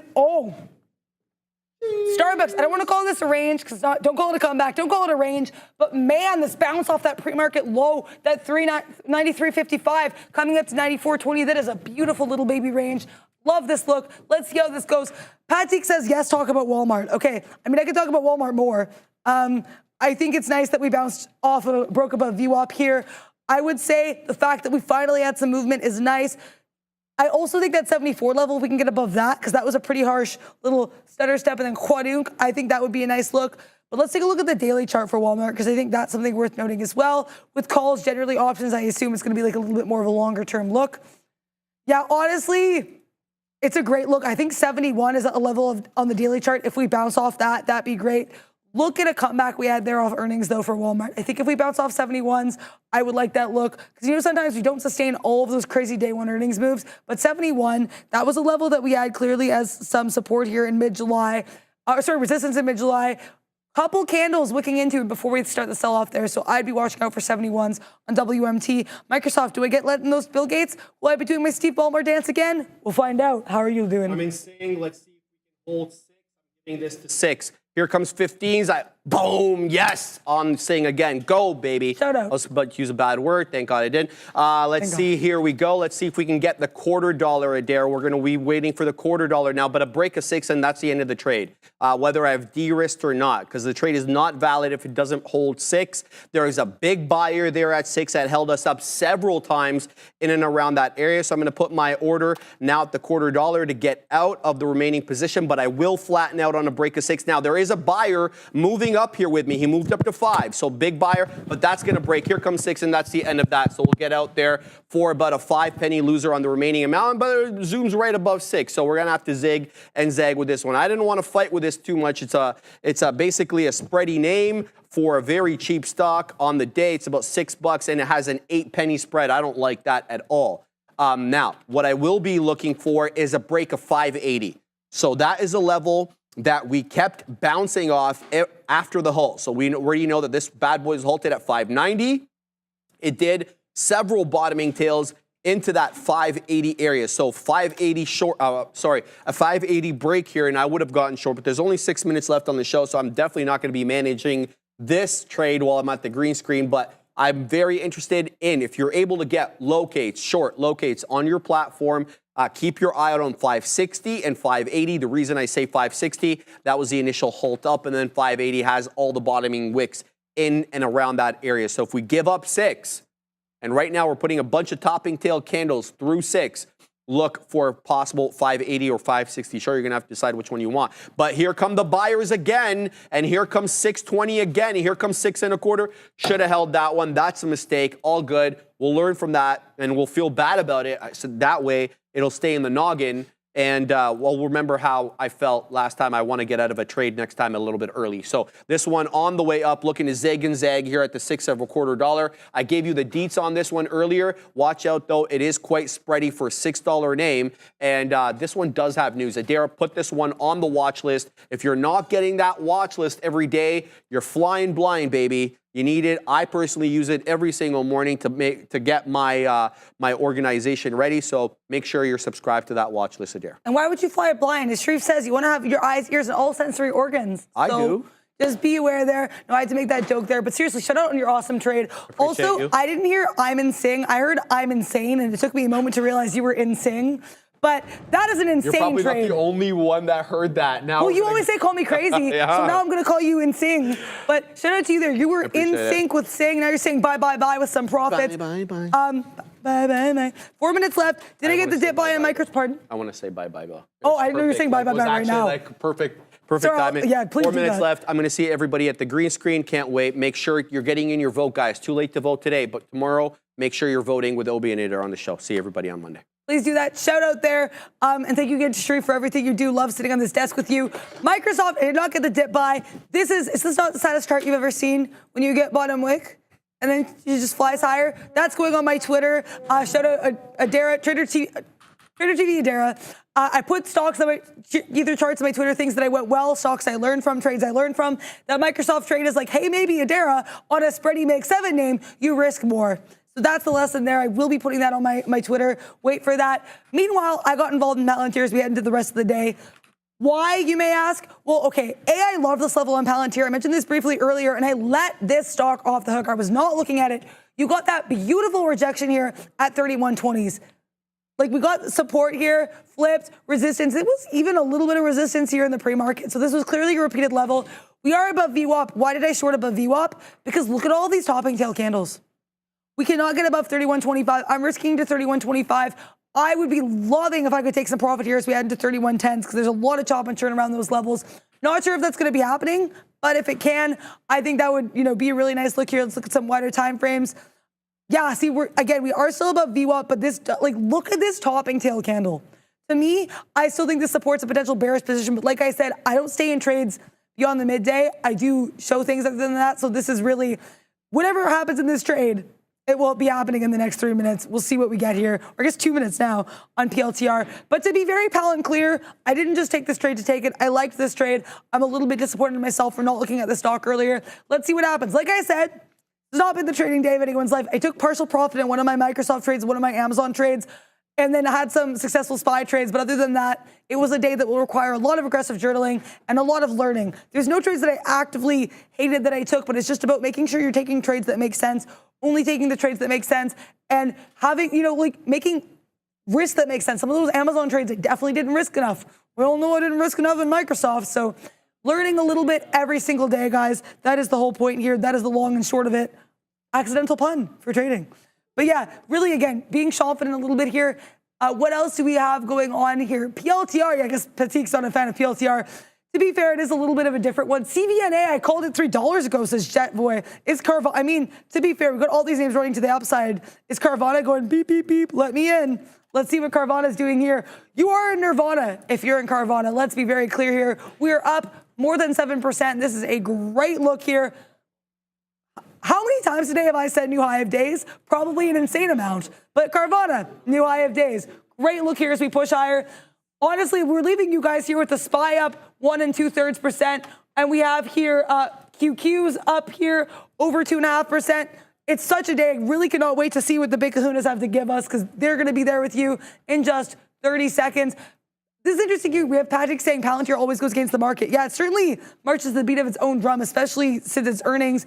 But really quickly, we'll get Sharif up there. SMCI, some people asking about, I don't know if SMCI, oh my gosh, SMCI did get to 737s almost, or 637s almost. Shout out there to Darius Golden, you called it. But right now, we're going to have to let you guys go because we head into 2 p.m. See you guys tomorrow. Same bat time, same bat channel. But let's see what the big kahunas and Sharif are up to over there. Welcome, everybody, to the Afternoon Rundown, the show where you decide what we talk about every day. Neil and Sean, they're locked, they're loaded, they're ready to take the names as decided by you. So join Adair and I on How to Trade on the Midday Show and get into the chat and